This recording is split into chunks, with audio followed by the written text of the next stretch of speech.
PermaRad presents the PermaRad Radcast. Yeah. Hey guys, I will be moderating, I think, this, because I have the most in-depth notes, and I think. Yeah. So I'm probably the most structured argument, no offense. True. So, today, we are joined by... Evan of PermaRad. David of kind of not, but also kind of PermaRad. Yeah, he just lives close by. He's a neighbor. You might recognize his voice. I'm just a guest for Zelda and snippet clips. That's it. Contracted employee. Yeah. This is David on the show, David, and not David in the comments, David, just to make that distinction clear. Right. And I am Robert. And we're going to be talking about Zelda. Absolutely. Breath of the Wild. B.O.T. dubs. To be specific, yes. Yeah.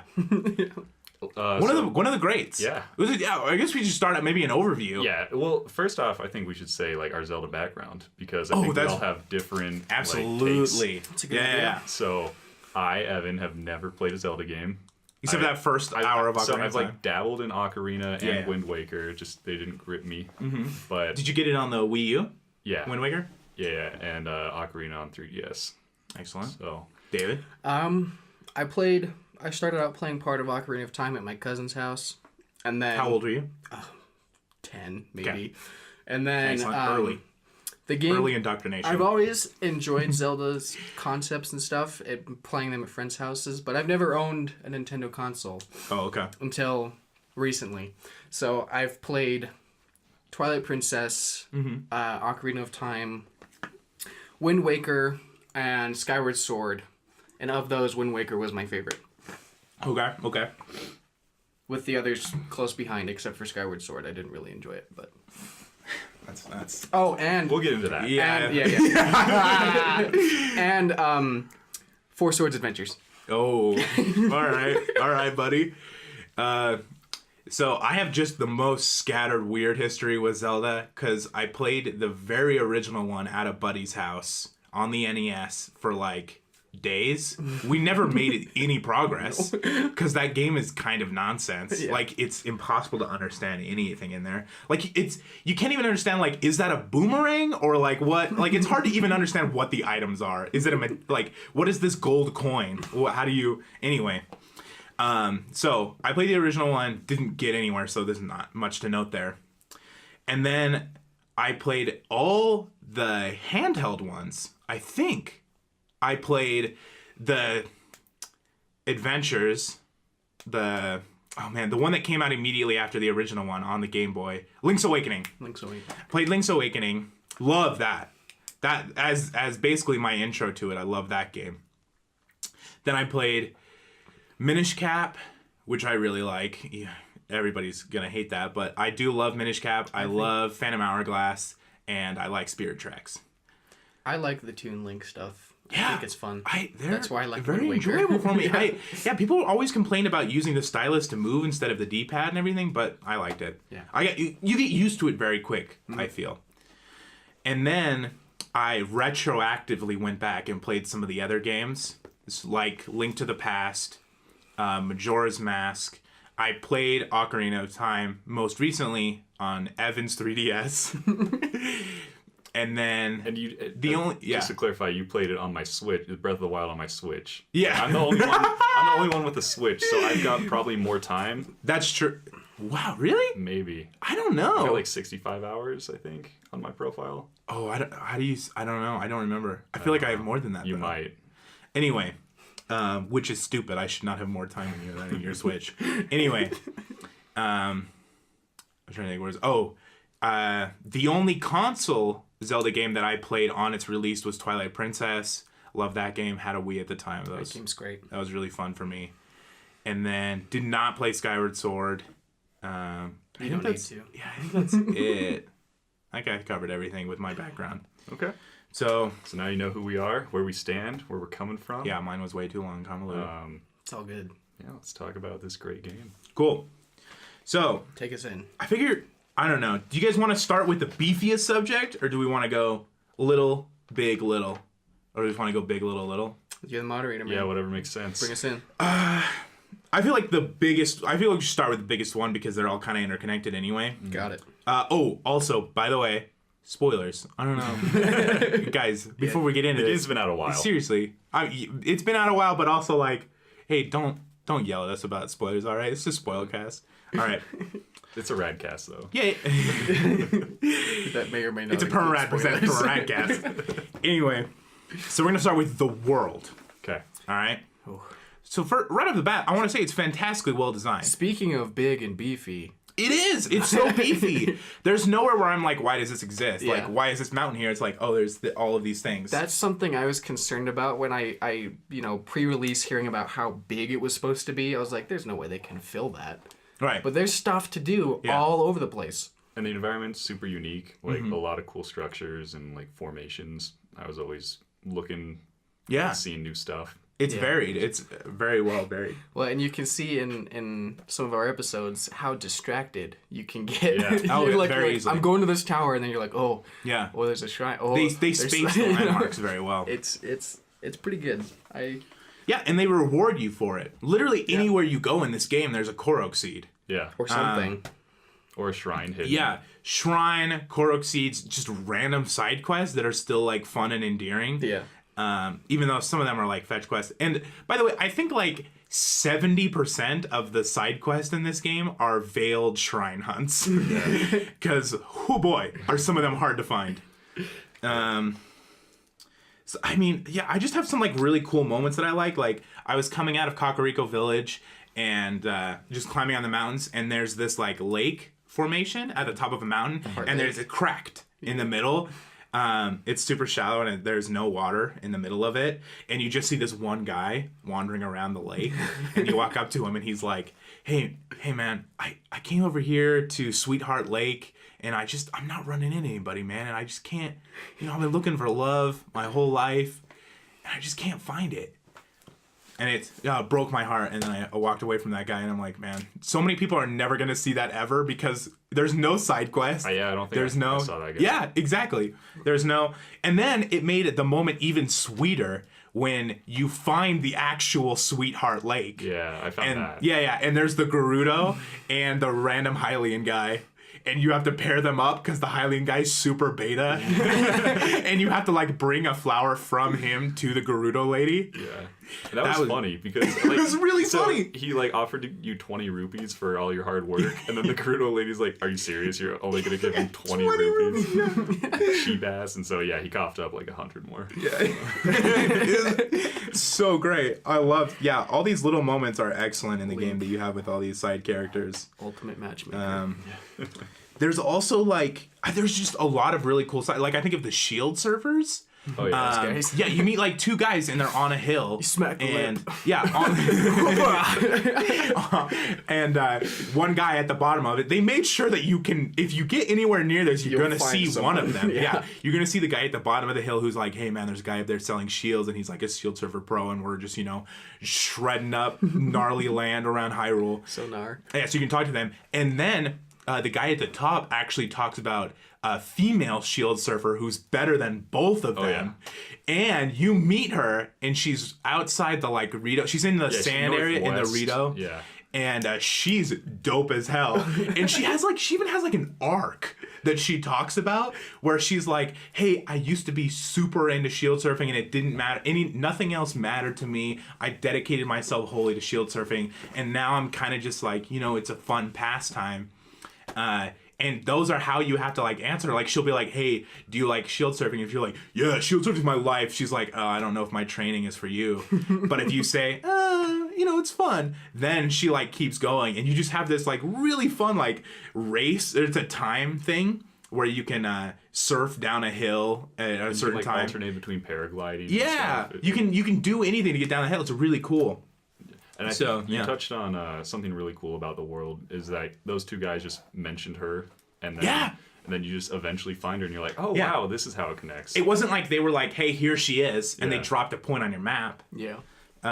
Which so many other open world games do. Yeah, or like that's true. One person that I really love in this game is the guy who just hangs out in a lodge outside of Rito Village. Yeah. He's like, hey man, I just really like snow bowling, or what I like to call it, snowling. Ice job, bro. He's just got this huge afro and a mustache. He's hella jolly. No, but that's I think that's a huge point to touch on. Is how the map is discovered. Like, there's those huge towers off in the distance, and then once you climb up them, it's more more just a checkpoint.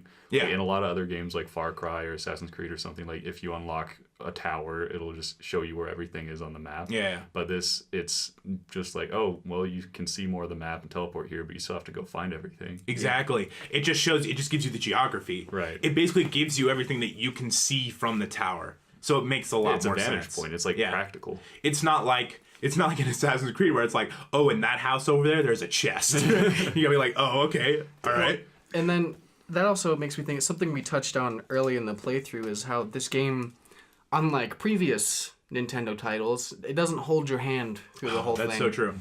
You know, like Evan just said, it shows you the world and you get to go explore. Yeah. And, you know, part of me thought that just exploring the world wouldn't make for a great game, but, you know, I think if your world is great, right. If the world's great, it's still going to be a fun game, and absolutely. I don't know.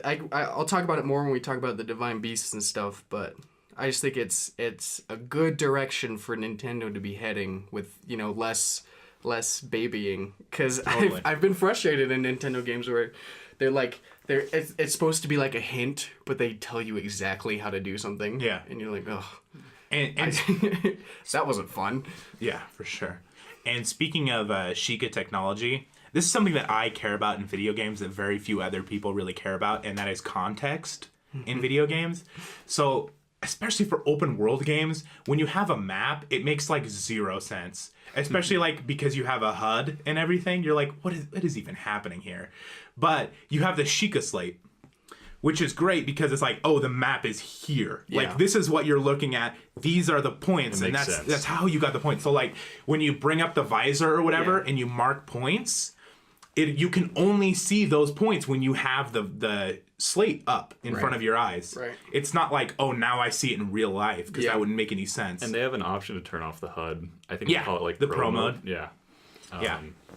But something that David glanced over that might be a point of contention is the Great Plateau.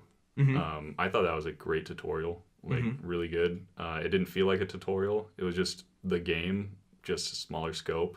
Yeah. Because it was. They tried to give you all these different environments and introduce you to all the weather conditions. So I think you mentioned in a playthrough you thought it went a little too long. Do you still feel that way? I'm trying. So some of the issue I have with it is that I feel like the game should have given you the tools that you use to like go through that game in a more spread out fashion. Yeah. Or like, I don't necessarily have a problem with the plateau because I feel like it's good. It does feel like it's weird that it's like hindering you. It's like, hey man, you got to do this tutorial before you get the paraglider. Yeah, before you play the game, you have to do these 4 shrines. But I mean, I like replayed it and it's okay. Most of the issues I have are like bigger world stuff with the plateau than necessarily with the plateau itself. So I understand, like, you don't really like that throughout the game, you don't really get any meaningful power-ups after the Great Plateau, and I get that, but also getting all your necessities right out the gate is pretty cool, because then you just have the freedom to explore wherever you want to go. Like, absolutely. You can go to any point in the map, and you are equipped to do what the game is and asking. that's a huge difference from previous Zelda games. Yeah. Where you couldn't there were whole parts of the map you couldn't go to because you didn't have the friggin' claw shot or something. Yeah. So I think part of it for me is like it feels weird because that's not how Zelda games have worked in the past, but I also think it was very freeing to be able to do that. Yeah. And I don't know if this is I'll bring this up later. But a part of it for me has to do with replayability for the game. Yeah. Because, right, you do get power-ups from the Divine Beasts, right? I was just thinking about this last night. It's like, you know, I thought the story's not, like, super compelling and all those things, but you can do the game in any order, or you can go try and fight Ganon, you know, right off the get-go, you know, and I think giving you those tools and allowing you to do that is really the only way to make that game replayable, right? Allowing you to go anywhere and try anything in any order instead of, you know, relying on the story to bring you back and to play these parts. So it's kind of a catch-22 because, like, while I wish the story was a bit beefier, it's also that allows you to... That's how they got past that allowing you to actually replay the game, in my opinion. Yeah. And this is something probably I'm going to touch on later with like shrines more specifically, but with the tools that you get on your Sheikah slate, I feel like it would have been really easy for them to stagger it out in the shrines, because you could those shrines aren't linked at all to the world around them, besides that they're like themed. You know, like the Gerudo Valley has like electric stuff. Yeah. And there are some other ones, but like it's not like a cave in Skyrim, right? Where you like, this is a very specific part of the map, and the cave starts here and ends here, and this is where full of vampires. Right, you just step into a door and then you're in it. Right. For the shrine, you just step into a door and then you're in a thing. Right. So, one, it sucks when the first combat trial you have is a major trial, and there's no way for you to do it. None of your weapons last long enough for you to even do it. Yeah. None of them do enough damage, and your armor's weak as hell, so you die at the first hit. Well, yeah. So that feels like a thing that it's not like, because it doesn't matter whether or not you have a heavy combat like near the village at the bottom or next to the tower. Like, it doesn't, because everybody's going to explore it in a different way, but it's so easy for them to just scale it to you, since there's no real bearing on the world around it for the shrine. Well, in that situation, you can just always turn around, leave, and pin it to come back. Yeah. But, yeah. It's just weird when the game presents you with a challenge that you literally can't overcome. You can, though. Eventually. When you get off the plateau, you can immediately go in the direction of that valley in the southwest, and you will have to immediately fight a Lionel. And or you can speed past it. That's bad. You don't know. I don't think it's bad. That's pretty rough. But it's still good. And I mean, those are like pretty nitpicky. And so that's kind of a thing, how the game kind of funnels you into going to the elephant and the what are the Zora first? Yes. Zora, yeah. Because like the game, to make it feel more like an open world, they don't actually like force you to go in a direction. They'll just strategically place like, oh, there's a Lionel that way, that's kind of hard, I'll go an easier way. Or, oh, when I go up to this snowy area, I have to have clothes and I don't have that yet, or it's way too hot that way, so I'm just going to go the path of least resistance, and it kind of gets you to go in a particular way. Yeah. But you don't have to. Like, the game lets you do whatever you want. Yeah, you can go to Hyrule Castle out the gate. I just mean it's an argument against, like, the game gives you all of the tools that you need at the beginning. Yeah, I it's got like, what you mean. No, Yeah. it doesn't. It doesn't. You're going to need to do a lot more stuff before you do everything in the game. Right. But, so, these are just, like, little tidbits, basically. I like the interesting variations for the classic wisdom, power, and courage. So, yeah, you get the dragons, which are really cool. And they're also a reason for you to upgrade specific armor pieces. So to fight the fire guy, he's going to be spitting fire the entire time. So you really need to have that flame-resistant armor.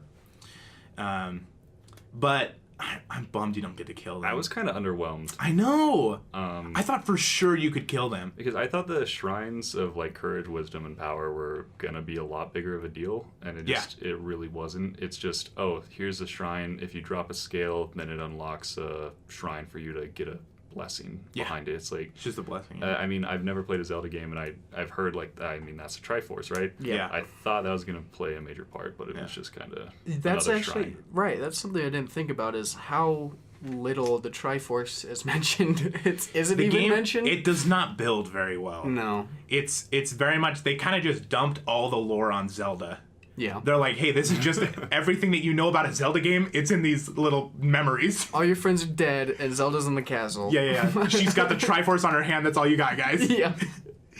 But no, it's cool. I love the dragons, and also another great explorational tool is like, oh shit, I definitely can't handle that right now. I'm gonna come back.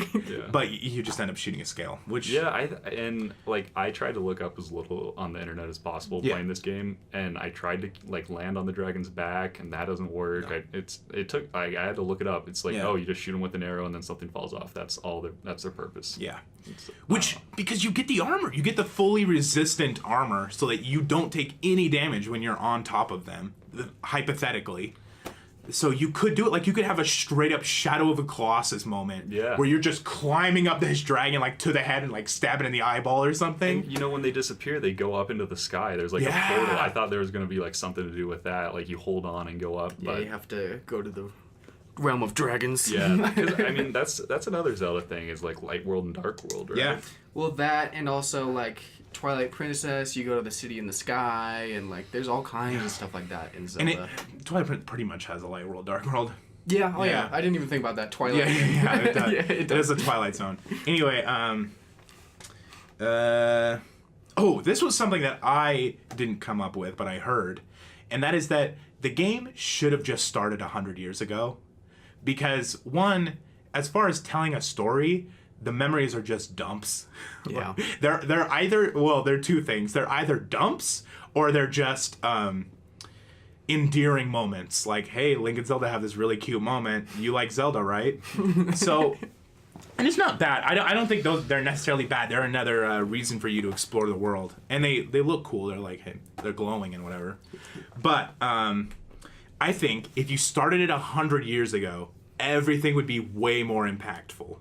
So admittedly, this would have been a long opening to this game. Yeah. Like this would have to be at least an hour long, where you're meeting all of the champions. And then watching all of them die. Yeah, talking to King Rome, talking to Zelda. You got to do at least, you have to have some sort of quest, right? Right. Because that's the only reason I would care about Zelda, is if I actually saw her do something. Yeah, I think it could be like, you could still have the memories, but then, you know, you'd have to tweak them a little bit. Well, part of the issue I have with it is that amnesia is just the most overused trope in the goddamn game. Yeah. Especially for Zelda. Yeah.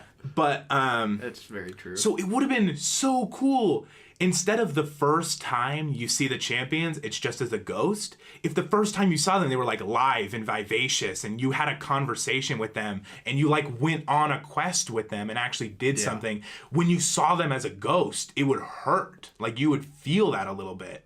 And as opposed to just like, oh, you're a ghost now. So wait, is what you're proposing like an hour of gameplay and then you get so you start out 100 years later? Yeah. Okay. Yeah. So you start out as like, hey, you're big buff Link, you got the Master Sword. You don't need all the equipment, but you need the Master Sword. You need probably the Hylian Shield or something. And it's like, hey, here's roided out Link. Enjoy this really cool, probably lore intensive quest. Right. That you're gonna do something, you're gonna fight Guardians. And it would have also helped Ganon a lot. Because as someone that they build up as a monster, you only see him from really far away. Yeah. And when you finally meet him, he gets almost destroyed by the lasers. Yeah.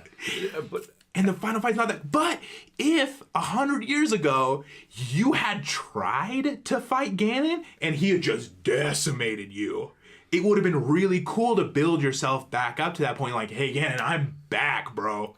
That would have been really cool. But instead, in a memory, you find out, well, Link didn't even make it to Ganon, bro. Well, his job to protect Zelda, he got busted up by some Guardians. I've been sitting here thinking, because the 13th memory shows Link surrounded by Guardians.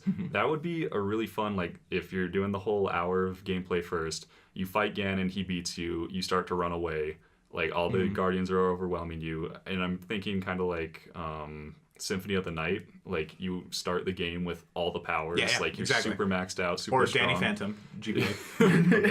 Okay. Game only I've played. But basically, like, you start with every upgrade and you're just a god. But then, like... Force Unleashed, too. Yeah, that's true. And then you're just overwhelmed, and then that ties into, like, oh, like, it wasn't enough. Yeah, and that would also play to, like, hey, it's not just your equipment, man. It's going to be your skill. You're going to get better at this game. Yeah. You're coming back. I didn't realize I wanted that until now. But. Well, and actually, while you were talking, I also had another idea. Maybe don't do a giant hour dump at the beginning, because that's pretty much everyone's major complaint about Zelda games, is that there's an insane opening cutscene, which this game doesn't do, which everyone's really glad about. Yeah. But maybe do it in the memories. Make the memories an interactive segment.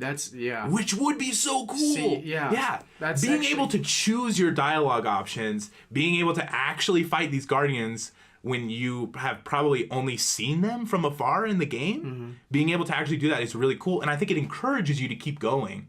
I think would be really cool. Yeah, and then part of that also would be... And you don't have to have this stupid amnesia storyline, because goddamn, I'm sick of being talked down to by Impa. Yeah, well, I'm like seeing the world as it was before you get, before 100 years pass, and everything's different. Like, because the world doesn't feel that Armageddon. Oh my gosh, you're so right, dude. Because that's what I was thinking. Yeah. I'm like, man, this world is beautiful. Yeah. Everyone is so happy. Right. Everything is going, there's so many jolly characters, there's so many fun moments. You immediately meet a lady who turned herself into a 6-year-old for some reason. It's so happy and jolly, and that's great for a video game to keep you going and make you feel engaged. But it does not play into this doomsday apocalypse storyline that it has going for it. And if you saw it 100 years ago, like if 100 years ago you were like, man, there are waterfalls everywhere, there are clouds, people are riding the dragons. It's so, like, you could have really built it up, and then Ganon comes in, and the dragons are in disarray. You see just tidal waves go over the Zora kingdom. There should have been more dilapidated villages or something. Well, and yeah, that's the thing, is that the dilapidated villages have nothing. Like, if there was one person that you saw, like, picking up sticks or, like, picking up logs and trying to rebuild their house, that would have been effective. But it's like, no, everybody's just in the villages, man. Everybody's just chilling out. Yeah, I mean, and also, but part of that has to do with, it has been 100 years. Yeah, like, that's true. Like, not everyone's not just going to stay in, right? Yeah. It's not like Fallout, where you can't rebuild in this world. Which, I mean, if we saw the Fallout, if it had maybe been like 10 years, like 100, why is it 100 years though? Yeah. For real. Well, and they tried, they kind of got a little bit of that. Like, you get the one cutscene of the Guardians destroying Hyrule Castletown. Yeah. And then the area around Hyrule is definitely doomsday. But you don't see anybody in that cutscene. Yeah, you don't see any people, and that's something that could have been done in, our hypothesized, beginning stories. Like, you're in Castletown. You see all these people, like thousands of people. You see all these soldiers, and it's not hard to do. They do it in Twilight Princess. They do. If you walk into a town as a wolf, everyone runs away from you immediately, and they're like screaming and stuff. Like, you could have done that really easily if they had just made it part of the game. Yeah. Like, you can tell that it was a cutscene that they did later. Yeah. And as much as I'd really want, like, because I feel like the biggest problem here is they didn't build Ganon enough. Like, oh yeah.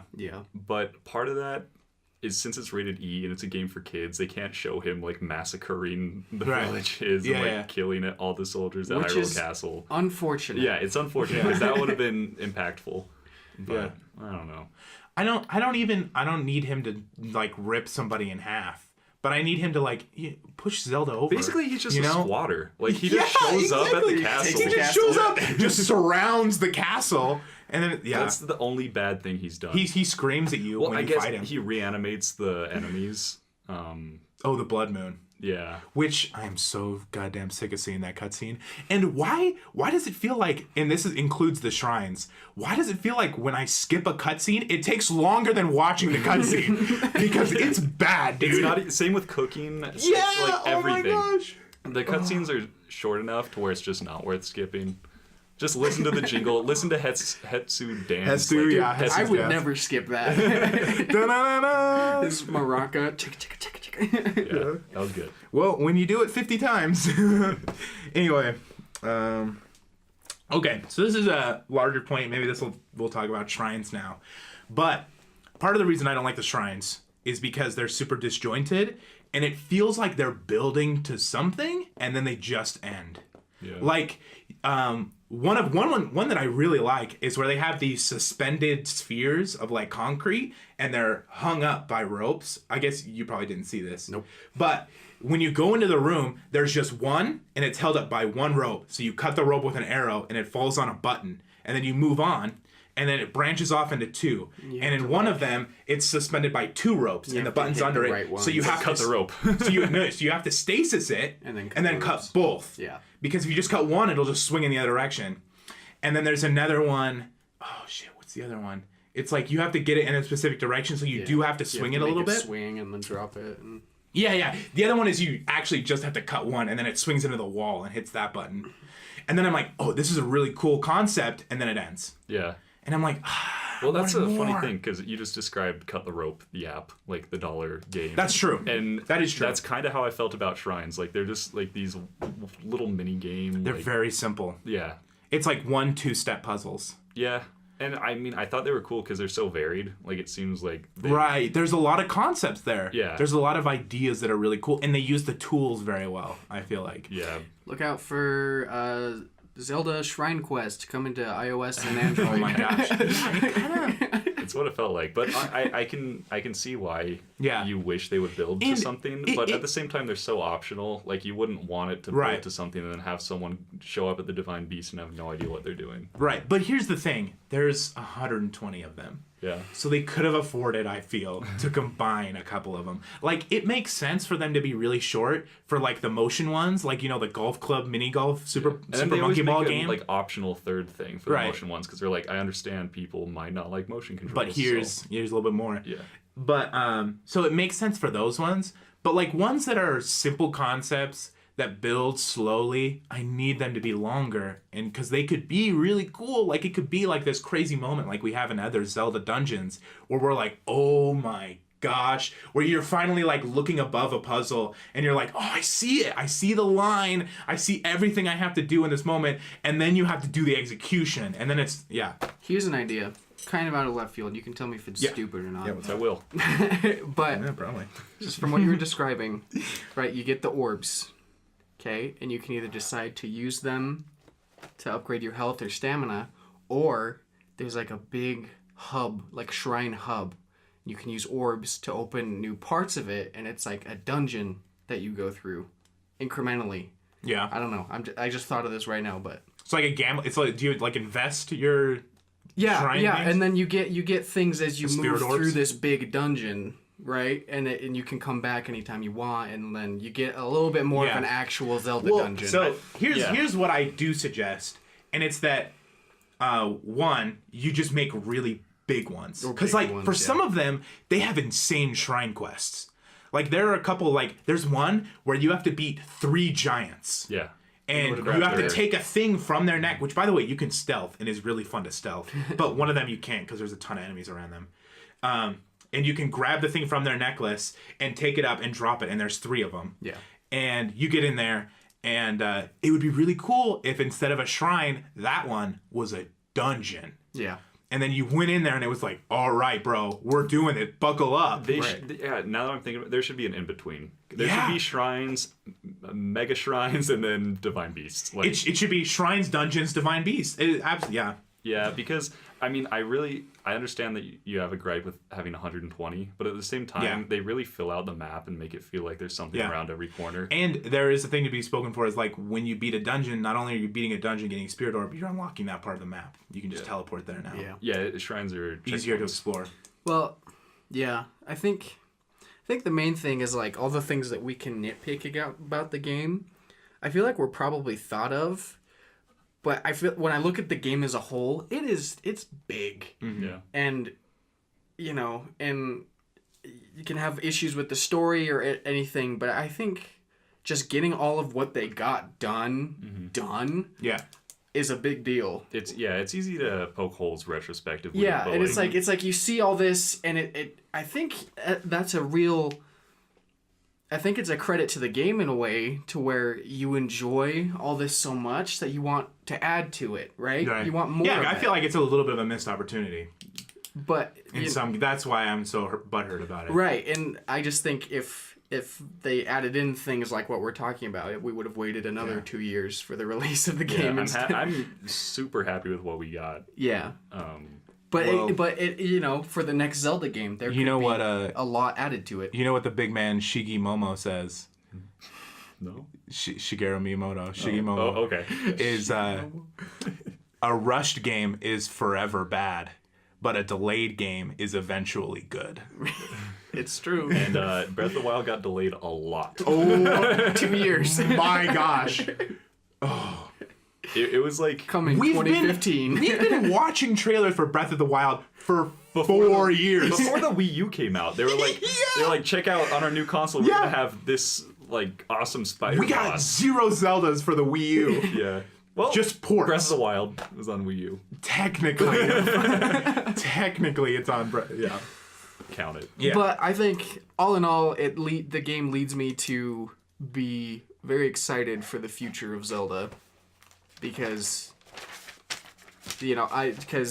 what is his name? The director, Aonuma. Yeah. He said that open world is the new standard. Yeah. So- he also said motion controls are the new standard for combat. Did he really? He said we're never gonna go back. You can't really? have the combat without Wii motion controls. Yeah. Oh, he said that for Skyward Skyward Sword. Sword. Yeah. Well, Take it with a grain of salt. Aonuma. But I think it's safe to assume the next Zelda game will be a huge open world. it will be. Definitely for sure. So are we? I think we're wrapping up on the world as a Yeah. topic. Yeah. Yeah. I don't have any more points. Another thing, Link shivers when he's cold. He like pants when he's hot, so there's no need Absolutely. for HUD. Like I like all that kind of stuff. And Yeah. I love because they have indications for literally everything that can happen to you don't in that need game. HUD. But they still give you those text boxes a lot. Like every time there's a thunderstorm, they're like, "Hey, if you got any metal on there, so you could get shocked." These little like black, and it's easy to miss them. Yeah, to I be think fair, I don't notice them. but they do come up, and I'm like, "You don't need to do this though. Like Last this Guardian. doesn't. Guardian, yeah. Yeah, this doesn't have to be there. Yeah. Like when I go to my inventory, I can see the things that are shining. Like it sparks a little bit when I'm walking under a thunderstorm. But yeah, Okay, and you just reminded me of another thing. Yeah. Like learning to shield surf. So once you do it, they show you the button prompt on how to do it. Yeah. And it's like, how do you expect me to do it the first time without a button prompt? I know. And then I need a button prompt because it never. it's very confusing Yeah. the first time. I don't know. Yeah, I had to look that up. Yeah. Yeah. We had to look up how to shield surf because we saw it in the trailers. We just had no idea how to Yeah, I was execute like, it. wait, I want to see And then this. as soon as I did it, it shows me a button prompt. It's like, yeah, this is how you shield surf. It's like, God, you should dude. have told me that earlier. Yeah. But I guess they do have the shield surfing brothers or whatever. Right. Yeah, absolutely. So that concludes our segment on the world, which ended up veering off into every other direction, I think. All right. So we're diving into the story now. All right. So at the end of the day, and I feel like we should just start this segment out like this, the story is just a vehicle for exploration in this game. Yeah. I agree. I don't It is. care about it. It's very easy. very much is. And I think it aids you very well if you don't care about the story, because they don't bog you down at all really with it. Nope. Yeah. Except that they're a little bit long. If you do get to them, they're a little bit long. But you can easily avoid them. Oh, the memories? Yeah, the memories, the little cutscenes. I guess that's true. The Divine Beast cutscenes. Anyway, I have no real attachment to any of the characters. Do you guys feel differently about that? I mean, I care about Mifa a little bit. a little, right? She was kind of cute. Yeah. I of all the characters, I was endeared to her the most. it's not that I have no attachment, but I could have much stronger attachment. We remember their names. Yeah. So Not I all of remember them. Mifa. I remember Mifa. I remember Daruk. Yeah. Rivali. I don't Urbosa. think... Urbosa. Urbosa. Her name's Urbosa. Yeah. My baby Urbosa Urbosa. just didn't seem very much fleshed out. No. No, you don't see any aspects of her character besides her like cool nonchalantness. She's got a lot of attractive flesh, but It's very true. Good looking lady.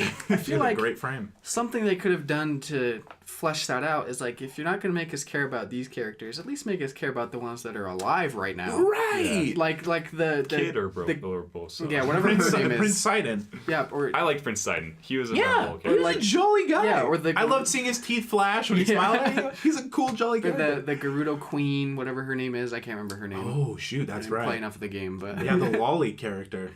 Kid Urbosa. Kid Urbosa, yeah, Urbosa Jr. Yeah.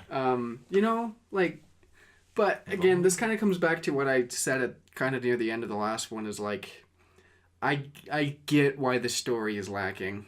Like, there's a lot in that game. I mean, all the characters are memorable. Yeah. Because they're so unique. There's just It's not a varied. relationship. I just don't care about them. It's that weird much. for how short your interactions are in that game with the story for them to have so many goddamn characters. Yeah.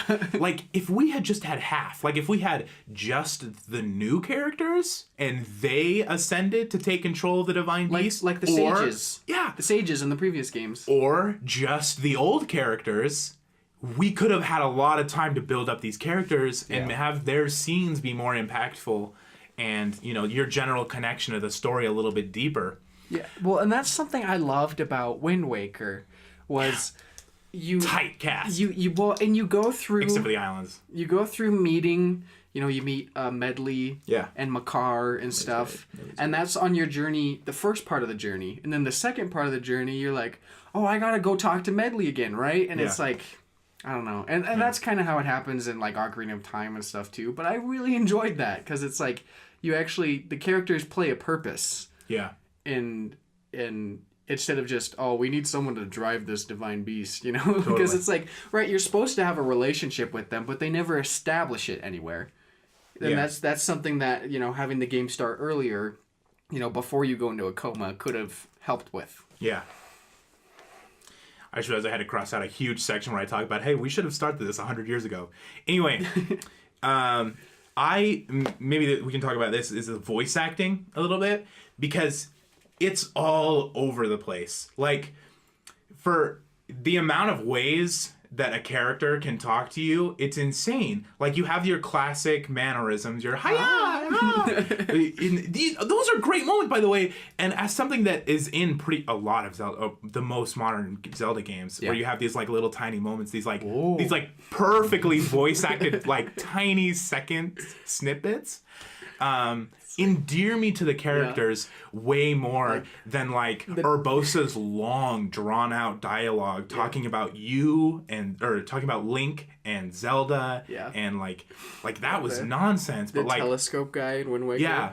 Oh, that's so good. Urbosa's cutscene was kind of funny though, like where Zelda was sleeping and she snapped a thunderbolt.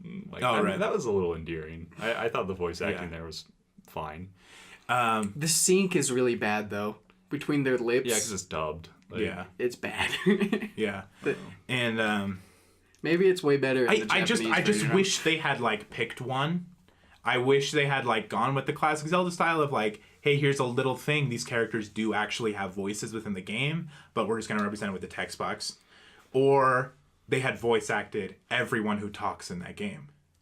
That would be a lot though, because you talk to a lot of people. I just feel like there are situations in Zelda where they have like these half measures where they're like, hey, we want these moments to be big, so we're gonna do that, instead of like, hey, we're gonna make this consistent throughout the game. So yeah, like, I mean, the voice acting made all those parts of the game a lot more memorable and impactful because it takes you out of the game. Like, some people don't like that, but I actually enjoyed how in the game you wouldn't be taken out by like all these people talking. It's just text box. Like, if you want to read it, you can, but if you don't, you can just run around. But then cutscenes are an entirely different thing. Like, they are disjointed from the rest of the game, but I didn't think that was necessarily bad. It was just a change of pace. It seemed bogged down to me. I was like, every time I was like, why are we talking about this? Why am I like, I need to beat this divine beast. I need to save your town. I feel like Rivali's character was made by the voice actor. Like, oh yeah, what a douchebag, right? I like Rivali. Falco. Yeah. I'm glad that there are people in this world who are not just good, because that was the issue, is that we never see another aspect of these characters. Yeah. Like, you just see I feel like you just see their character design, and that's what those characters are. Whereas, like, hey, you could flesh these out and be like, so like Urbosa's just this cool person, and you know, Mipha's just the cute shy girl. Got a crush on Link. And yeah. And Rivali's the confident guy who like flies around. I feel like they're just that, you know? It's just a trope. Right, and that's fine. But it's weird when you have them have as much dialogue as they do. Yeah. I mean, it's kind of bolstered by the memories a little bit when they go back and they're talking about like, oh, this is the plan to fight Ganon, like on Mount Lanayru, all that. So I think if you watch all the memories, which I know all of us have, it's supplementary. It adds to their characters, but they're still not very fleshed out. Yeah. It seems like they hit the same notes though in the memories. Something I feel like Mipha's shy in every memory. Something I feel like would help with the memories is just if it made you watch them in order. Yeah. Because it's... I mean, I don't know how they would do that, though. That's the thing, is like... It's a hard balance to find if you're going to put them all over the place, but then, you know, when they're not in order, it feels kind of weird. Yeah. Because it's like, oh, Zelda's catching a frog and she wants me to look at it. Yeah. I just saw your town get demolished. Yeah, exactly. I just saw you like freaking out. Ganon just arrived. Yeah. Eat this frog. Yeah. It's like, it's weird. That's a little jarring. Maybe it's like a shrine thing, but I do feel like that's not that hard. Like, you could drag and drop that frog thing anywhere. Yeah. I mean, you could drag and drop that cutscene with them seeing Ganon anywhere. Because all they really do is... not that one. Oh, really? Yeah, because they're coming down from Mount Lanayru, where she was trying to pray at the shrine. She's like, I've tried it at all of them. Yeah. But And you've seen her at 2 other shrines already. You could say that about any of the shrines. So, like, I just mean, like, all they really do in that cutscene is they give you a little context, and then they're like, look at Ganon. So you can do that at any point on the map. Yeah. But, yeah, I don't know. I've thought about that, like, just, like, having all the character models and all their conversations just swapped to wherever you find the memory. Yeah. But, I don't know, I mean, a couple of... sometimes it Maybe the Mount matters. Lanayru one, not, but the other ones for sure. Yeah.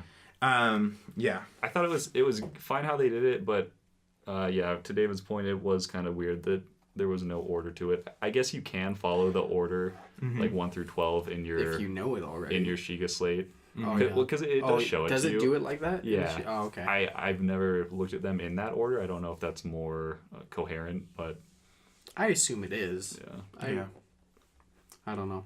It's just 2 cents on that. I mean, I don't know if there's much they could have done to make all of that aspect of the story much more fleshed out. So I forgot about this, but talking about the memories is another thing. Kind of going back to the world, is at every stable there's like a guy painting, and he's painting one of the memories. Picongo. Yeah, and this is something that I really liked about this game, because I don't feel like I need the internet. I don't need a guide. I can just experience it all because they've got all these in-game tools that kind of fit. And so, yeah, Picongo will just say, like, oh, stuff's over there. This memory, you can probably find it if you go that way. Yeah. And then same deal with, what was I thinking of? The accordion guy? The accordion guy. Cass. Yeah. So whenever you hear that Love that accordion song. playing, you know there's a hidden shrine nearby. Yeah. And he'll give you a shrine quest, and he'll give you a hint that's like enough to figure it out most of the time. So they're most of the kind of time. weird. That guy was pretty neat. I liked Yeah. him. Yeah, Cass. But so yeah, I like those in-game tools where you don't really need to look stuff up. Like you can enjoy it all yourself. Yeah. Cass is neat, man. I like some of those shrine quests. Big bird dude singing songs. Sorry, I don't want to drive it too I don't know far if you away guys saw this one, but one of the Cass subquests is it's the Gerudo Tower, and he's what's the riddle? It's like the tower's shadow will fall upon the mark, and you have to shoot at the brightness, or it says whatever, but basically at 3 p.m. the shadow will go over the little metal plate thing that you always use to activate shrines, and you have to go down there and shoot an arrow at the sun, and that's how you activate the shrine. So it's fun. It's cool stuff. Man, that's like some Indiana Jones stuff. World building. Their riddles. The riddles are, I feel, actually excellently crafted, because they use just barely complicated enough language that you feel like you're figuring something out. Yeah. But it's very clear what you have to do. So, something story related that I feel like they could have pushed Except for the more. snowball one, that was weird. They could have pushed more of that would have really enhanced it was the Yiga clan. Because they're just kind of like hanging out, right? Yeah. And very annoyingly show up all the time after you beat them. Yeah, too much. Every time I land near a trail at the second half of the game, one of them pops up. Well, because their backstory's kind of cool. Like, they were all Sheikah, and that's Yeah. why their symbol's like an upside down Sheikah. Right. Straight up Illuminati And stuff. so that happened like right after 100 years ago, like when Ganon attacked. Right, because it's like the whole game you're just fighting these random monsters and you're like, oh, they're Ganon's cronies. But like if the Yiga clan had been more like if there had been an objective Why are that they were fighting? trying to, right? Because it's just like And they don't do it because you don't know anything about the Sheikah, but if you had played the game 100 years ago and did a quest where the Sheikah were involved, and you would have known some of the Sheikah, it would be like, hey, this is this guy's name, and he was the head, or like his great-great-grandson was the head of the Yiga clan, Yeah. you'd have been like, oh shoot, dude, this is crazy. The world is effed. But now you're just like, Yeah. the And Yiga, they're crazy. What you they said like about bananas. what you said about Ganon being a squatter, like that's all that's going on. Like, right? It's like, He pushed everyone out of Hyrule. why and is squats. there? There could be something happening. There could be an objective that you're trying to prevent. Yeah, right? like if he was like periodically attacking the villages or Right. something. Yeah, like or- there was some kind of threat, but I mean, you can just not go towards Hyrule Castle and live fine. And that's eventually what you're going to end up doing. Like, if you don't drop the game right after you beat Ganon, you're just going to be put back into the original world where Ganon's still there in the center. With a star next to your save. Yeah. So, I mean, it's clear that that's how that world is presented to you. Like, Yeah. that's how they wanted it. Yeah. So I for just feel like- storyline, Ganon was kind of underwhelming. Like the final boss was fun. Like I liked thought- his design. Yeah, it was really cool. It's just it was kind of nothing, Yeah. Yeah. You're like, oh, we beat him. Yeah. Yeah, he's just a weird amalgamation of all the blights. Yeah. He has all of their weapons, and you're basically doing the same thing you did with the blights. Yeah. And that actual final boss fight is dumb. Is this the section where we want to talk about that? Fight. The story, I don't know where we want to. I mean, this is all spoilers. Yeah. We've all basically But, already. I mean, it sounds like the story. Let's talk Yeah. about the end of the Yeah. game.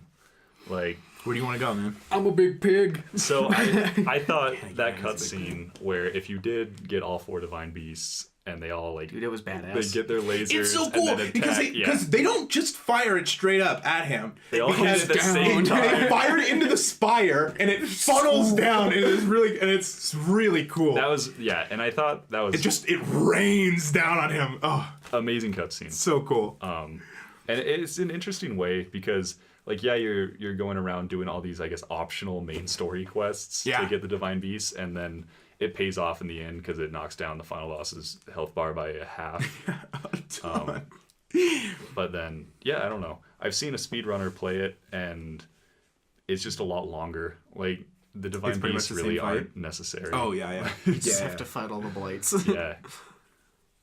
But yeah, so the final boss fight, a spider monster with a like flame overshield. That one was cool. That was kind of cool. That was fun. You like have to that parry the design. beam, The flame shield's cool. Parrying the beam. which is It's another like thing. scissor hand. Since and the claws and castle everything. is surrounded by guardians, they kind of You force get- you to yeah. learn how to parry the beam. you can get good at it. Yeah, too good sometimes. Like, Yeah, that's what I was thinking. Is like now when I see a guardian, it's nothing. It's not a dude. threat. It's not. but at I mean, all. that's a testament to you getting better at the game. It's true. But yeah, so they teach start out, you. you're like, oh shit.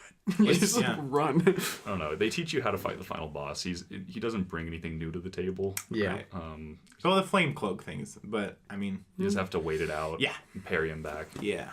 Yeah. Anything else on Spider Boss Ganon? I thought he looked cool. Yeah. I liked his design. Yeah, I mean, I think about it. I'm like, I kind of liked fighting Thunderblight more than I liked hated fighting Thunderblights. Really? Yeah. I was into it. I teleporter. thought it was He's cool. too fast. It was the only time I was scared in a fight in that game, except for maybe one of the Lionel fights. Yeah. Yeah. But then after you beat him, he becomes hatred and evil incarnate, I believe. Hatred and malice. Hatred incarnate. incarnate. Yeah. I mean, that Which was, is a boar, I guess. well, If you were wondering. it's his actual form. Yeah. That's what they say. His true form is the giant boar, and Which is Probably some Japanese if you- lore. Well, if you had actually actually. fought him, I would have been fine with it. But all you do is shoot arrows. You at him. know, actually, what would have been more impactful, I feel like, than a weird amalgamation of all the Thunderblights, is if you got to the castle and you saw the weird, boar thing flying around, just, and it comes gets down. funneled in to actual Ganon, and he's Yeah. like a humanoid, and it's like a Lionel fight where you're just fighting a giant dude Yeah. who looks intense. That could be the first phase. Yeah, exactly. Before you fall into the basement. Like Ocarina of Time Ganon that big. is more impactful than weird Thunderblight Ganon. Yeah. He looked the humanoid Ganon with just the most intense eyebrow slashes of all time looks so cool. That'd be really sweet if you fought him Yeah. at the top of the castle, and then after you defeat him, he turns into that. Yeah, he kind spider- of becomes more evil, gooey monster the more you move and on. then you collapse. But the thing is, if you don't fight the Divine Beast, that's where you fight the 4 Blights, is at the top level, and then you fight Oh, yeah. Yeah, so they kind of already had that covered. But oh man, yeah. Yeah, the final that Ganon fight could be a little so better. Yeah. Malice Incarnate. That was a fight. Bow of Light. Yeah, Bow of Light. Horse ride. This might be a very unique problem to me, but I didn't get it. Like I was riding, so I never used a horse like ever in my playthrough. Which is totally fair. So when they force you to ride a horse with those wonky controls, maybe they're good for other people. I just don't get them. You get used to them. Yeah. So I'm riding around Ganon, shooting him with my arrows, and nothing's happening. I'm doing that for a couple minutes. And so I get on my phone and look up like a GameFAQs forum, like how do I fight the final boss? And I'm just an idiot because I never equipped the hero's bow or whatever. Bow of Light. Yeah, the Bow of Light. And that just seemed like an unnecessary problem for me to have. Like I don't see why they didn't just automatically put that in your hands when you pick it up. I guess I would agree with sense. you, except that you do have to equip everything that you pick up. But they never put anything mandatory. in your hand. Like, yeah. It's 100% mandatory. Yeah. So I don't know. I thought they should have just auto-equipped that, but it's not a big deal. You know what might have been cool? If they were going, because for the rest of the game, they do not dive into these themes of good versus evil at all. But if that final fight, if they had done what you said, immediately given you the light bow, immediately given you, like the Master Sword and Hylian Shield, and you were just classic Link. Like if you were just bright ass, like classic Link, like you were just glowing. And it's like, hey, you are goodness incarnate. Right now you are empowered. You are empowered by the goddesses, and you are like, that would have, one, played into the theme of good versus evil a lot more, and two, automatically have given you the weapon, because it probably would have just cleared out your image, and it would have just been, hey, you're Master Link or whatever. Yeah. And it also would have looked cooler, because you do not look cool because you're just like wandering around the hooves of this giant boar. Sometimes getting stuck in between his toes. Yeah. Sometimes randomly, because it's hard to move the camera and control the horse at the same time. Yeah. And by the way, it's way harder to do that without, because like I remember Twilight Princess, you can't control the camera and the horse at the same time. No, it's just, you say, go this way, horse, and then you pull your bow out. Yeah, which is why the GameCube version of that game is better, or the Wii U version. Yeah. It's... horses are a hard thing for Zelda to figure out. Yeah. I got used to, I didn't hate it that much, because I did like a quest where you get like Ganon's horse, which is just the giant one. Big black one. Yeah, which is really cool. And I did quite frequently travel the road, because if you're on a horse, it is actually way faster, and you automatically like follow the trails. So like if you do the yaw thing one time, it'll like correct you to the road, and you don't even have to do anything, and it'll just keep going. So it's really easy, and it's an easy way to get all the stables too, because I was like going through and getting some of the side quests that are at the stables. So it was nice. So I mean, I like the horse. I didn't think it was particularly bad, but it is a weird change of pace. Yeah, it's probably not that it's bad. I was just inexperienced. Yeah, and that's completely fair for you to be completely unexperienced. It's weird that it forces you onto a horse. Yeah.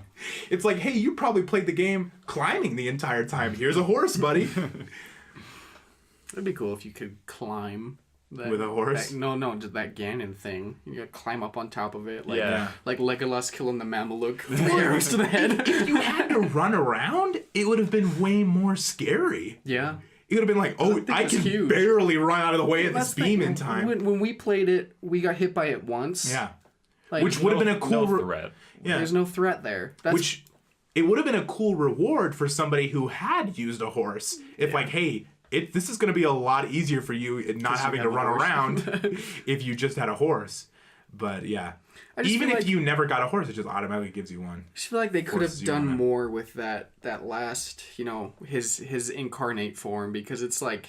It's weird, yeah. It's just you, him, and Zelda. Mm-hmm. Kind of. Zelda just gives you a bow. Yeah, she's like disembodied, and it's like it's just you three. Like, there could be like enemies attacking you. You could have friends helping you. Like, it could have been way bigger and more epic. But instead, it's just you in a field shooting arrows at this big. All the new champions, like the young ones. Yeah, like they show up and they come and help you fight. Like that'd be legit. That'd be sweet. That'd be so cool. Would be a lot cooler. What about like the conclusion? Like, there's not much to it. It's basically the final cutscene after the credits. Zelda and you walk away. Yeah, you just walk away and I guess start to rebuild. Yeah. I mean, that's the whole game. Yeah. Yeah.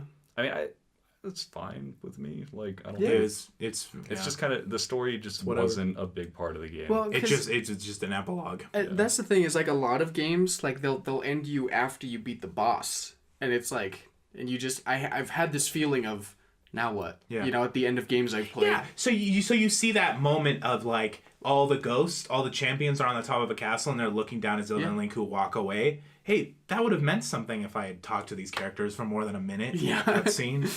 Yeah. But yeah. I don't know. Very true.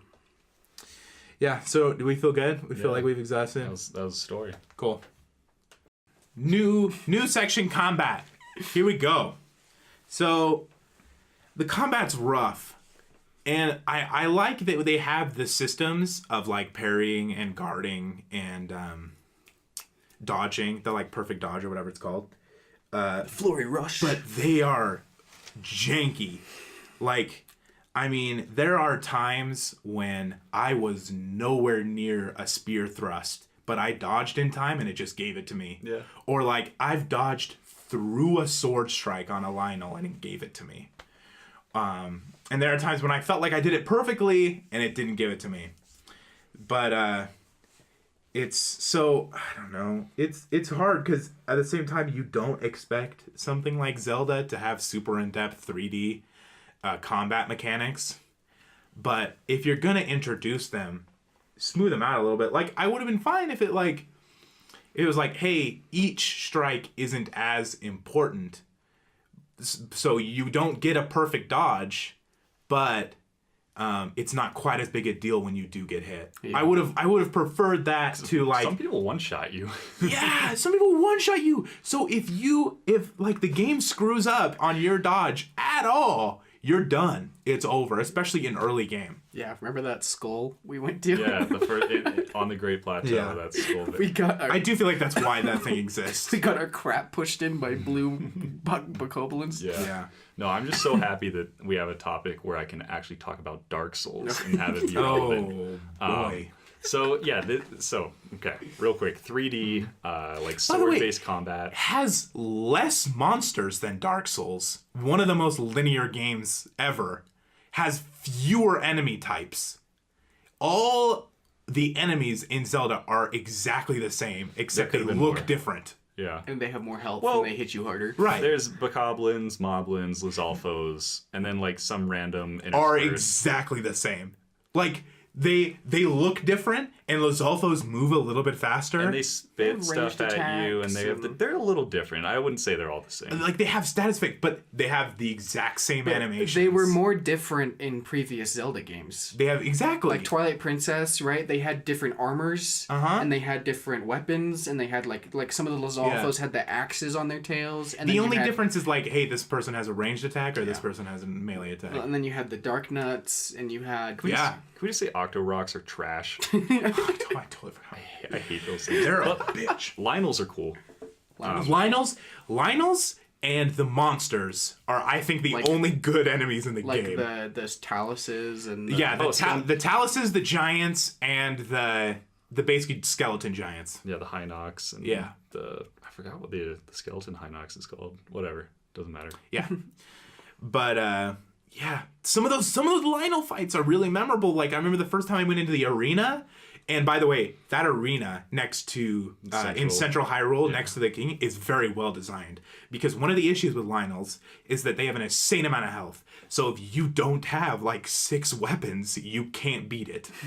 So, and that's part of my issue with the Lionel that exists in the valley right behind the higher plateau, is that if you do go there, you're immediately screwed. Like if you start a fight and you might not know, you're like, hey, that's a cool enemy, I want to fight it. I'm gonna kill it with my tree branch. No, you have no chance. If you engage in a fight at the very beginning of the game with that Lionel, you're dead. Tree branch with 3 arrows. You can't even run away. You can't even run away because he'll just start. By the way, they can shoot you from so far away. Yeah, Lionel's range attacks are OP. They are insane. But So combat, you touched on that Coliseum, which was really cool. Oh, I didn't even explain why that's wraps great. around and it starts with bokoblins, and it gets to Lizalfos, and up to moblins, and it's just progressively It harder gives you enemies. better weapons and shields and everything that you're going to need to be able to fight it. And you can see it. No matter where you get into the arena from, you can see the Lionel immediately, and you know that it's a bad mofo, and you're going to have to deal with everything else before you fight it. It's like the Cave of Ordeals. Yeah. That's what it sounds like. So maybe we should have mentioned this at the start, but It's not quite as in-depth as the Cave. I've played a fraction of this game compared to these two, Oh, right. so I'm just throwing that out there, just Yeah. in case anyone was confused. Anyway, But like core combat, we haven't really gotten to that yet. It is simple, but I feel like it's simple to be accessible to like everybody. Like this is, it's easy, but that means that anyone can pick up and play Zelda Breath of the Wild. I don't think it's easy. And I think it would have been a lot simpler if they had trimmed down the mechanics. Because there's really no way for you to know outside of a text box that pops up that there is a way for you to perfectly dodge attacks. Yeah. Well, no, there is shrine. there's a shrine that like teaches you. I forgot. Oh, really? Taloneg. It's outside of Kakariko. Yeah. It like teaches you how to dodge and everything. I didn't go to that one though. But yeah, like parrying and dodging are things that even video gamers don't have to do all the time. Yeah. So that's pretty specifically a 3D action game trope. So I feel like it's not that simple. So you're gonna have to. Most people are gonna have to learn these mechanics and get punished heavily for not knowing these mechanics. Whereas I feel like because they're kind of janky, they could have trimmed down the mechanics a little bit. What do you mean trim down the mechanics? Like I don't think you need a perfect dodge mechanic. I think you have a jump and you have a run button. You can avoid attacks. It's so satisfying though. Like I don't see why you'd take it out. Because it is complicated and janky. But you don't have to do it. You do. When you fight a Lionel, you absolutely have to know how to dodge. They have so much health. They have so much health, and you have so little health. I mean, you don't need it for Lionels. You can shoot them in the head with an arrow, stun them, mount their back, swat them a few times with your sword, and then repeat. Like that's. But they have AOE attacks. They have area of effect attacks where they just slam on the ground and there's just a giant burst of electricity. But there's or wind like up, they like- run super fast back and forth. I didn't know that you could mount a Lionel. I fought 10 of them. Like admittedly, mounting I think is a better mechanic than dodging is used specifically in this game, but I don't think you should introduce something that you're not going to be able to control perfectly within that game. So even though I think these are things that should exist within a 3D action game like Zelda, as such parrying, which I feel like it's hard to argue against parrying for Guardians, and because they make it necessary when you fight Ganon. But yeah, dodging is intense, especially when you expect to be able to dodge and it doesn't work. In that situation, I would have just rather had run as fast as possible away from the direction that he was shooting or whatever. I think they just shouldn't have gotten rid of the rolling. The rolling. Oh yeah, The because like super.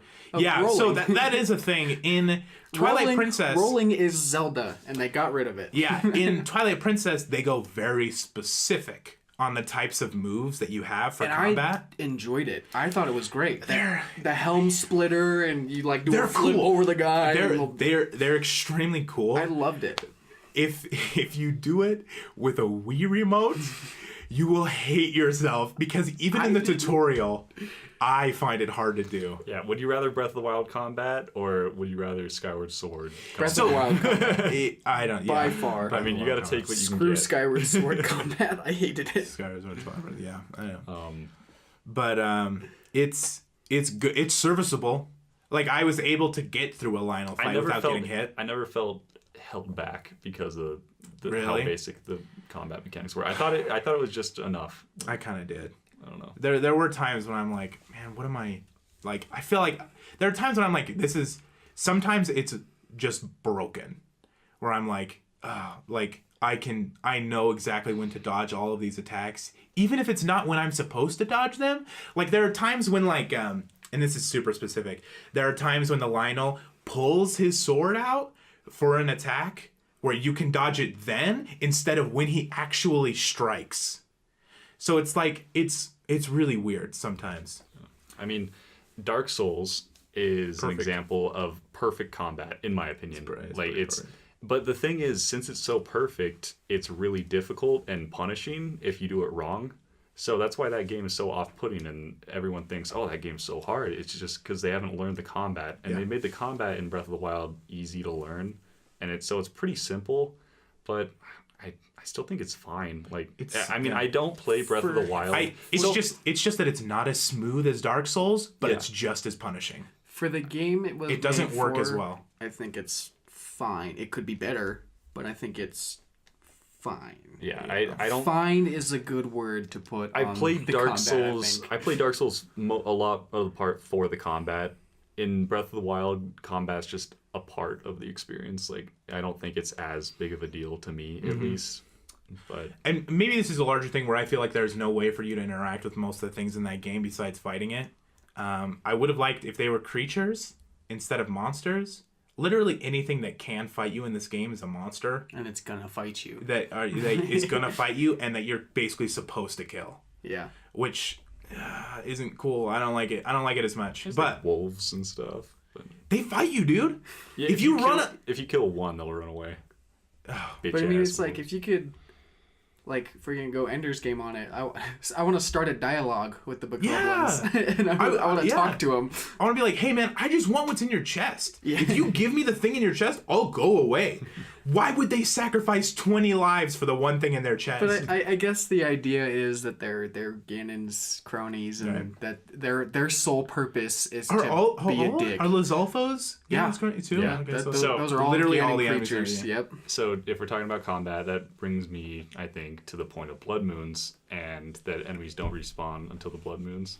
I thought that was a really cool mechanic. Yeah. Like, you can completely clear out an area. I don't know how blood moon works. It's just time. Is it because I've had it 3 nights in a row once? I haven't looked it up, but it's just, yeah. I guess it's actually, variable. because originally I thought it was like how many monsters you killed. Like if you killed this many monsters in the world, it'll then reset them, or like or time or something. I don't know. But it's just random. Oh yeah, one time I got it 3 nights in a row without killing really any monsters, and I was like, what is happening? I thought it was just RNG. I guess. I thought it was cool though, because going into that game, I expected if I ever fast traveled and then I came back, there would be enemies to kill again. I do appreciate the context. Yeah. And so that's one thing, like when you kill a monster, it's not coming back until the blood moon. I was afraid that you'd kill everything and they'd just be gone forever. Because I've played games like that before and it gets real boring. Yeah. Because there's nothing to do once you kill everything. Yeah. So all this I feel like the armor system isn't great. Yeah, that's the biggest underlying thing that we kind of skirted around is durability. Okay. You are okay. I was going to talk about specifically armor, but you want to talk about durability on weapons? Yeah, I think that's just a huge part of the combat. Yeah, it is for sure. Some people hate, some people love. I'm in the camp where I really enjoy it because it forces you to vary up your gameplay. Yeah. Like you're always switching around like weapons that I would never otherwise use. So you say vary up your gameplay. Are you really varying up your gameplay? Because there are basically 3 types of weapons. Yeah. There's your one-handed weapons, your two-handed weapons, and your spears. Mm-hmm. And your boomerangs. And one-handed weapons. Which, by the way, you use the exact same animation as a two-handed weapon. Well, on the big ones. On the smaller ones, you use the one-handed animation. You can throw them, though. That's true, but they are not good ranged weapons. But... which is weird because there are so many goddamn weapons in that game. Where I'm like, you should have simplified this a little bit. I know. And it's also like you're breaking them all the time, and there's no meter for durability. I wish there was a meter. You only know literally right before it's gonna break. Your thing is badly damaged, and then it'll be blinking in your inventory. And it also kind of diminishes the Master Sword for me. Yeah. For being something that is a late game weapon, presumably, like I don't know, it'd be pretty weird if you made it to the opposite side of the plateau on the map. Well, you have to have 13 hearts. And you have to have 13 hearts. It's a little underwhelming. I like that it has a constant first place spot in your inventory. Like no matter what, you're always going to have that Master Sword. So that's a little comforting. Like I think that gives it a little more weight behind it. It's not just another weapon. Like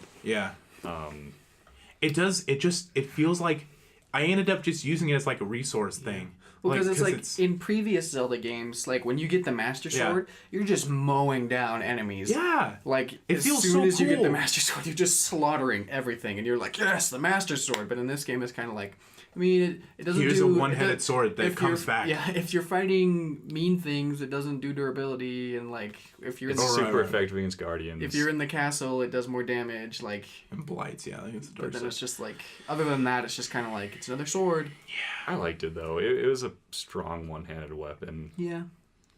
I think it was sort of. I think it was balanced well for the game. But for what I want from the Master Sword, it was disappointing. Yeah. Late game, it's an average weapon. It's legit an average weapon, and like, it just felt like a normal sword that I was like, oh hey, you're back now. Like it was like it either doesn't last long enough or it just shouldn't have run out. It should have been weaker and not run out, or it should have been stronger and it should have been harder to use or something. So, don't you wish that you could have more weapon slots in your inventory? Because I'm always maxed out, and there's weapons that I just don't want to part with. Mm-hmm. And then there's so many Korok seeds that go unused. I wish you could just expand your inventory more. It's kind of weird that they cap it. Yeah, I don't know.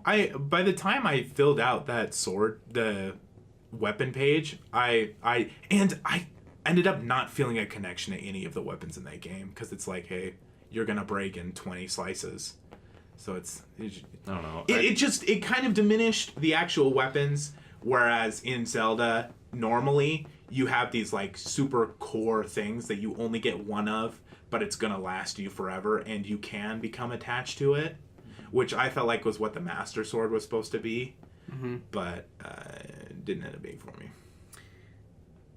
Yeah. Well, as far as the combat goes, do you guys want to talk about the powers you get from the Divine Beasts? Yeah, sure. Well, let's save that for the Divine Beast talk. Oh, okay. I want to talk about specifically armor. Oh, okay. Because that's a better one, I feel like there are too many armor sets.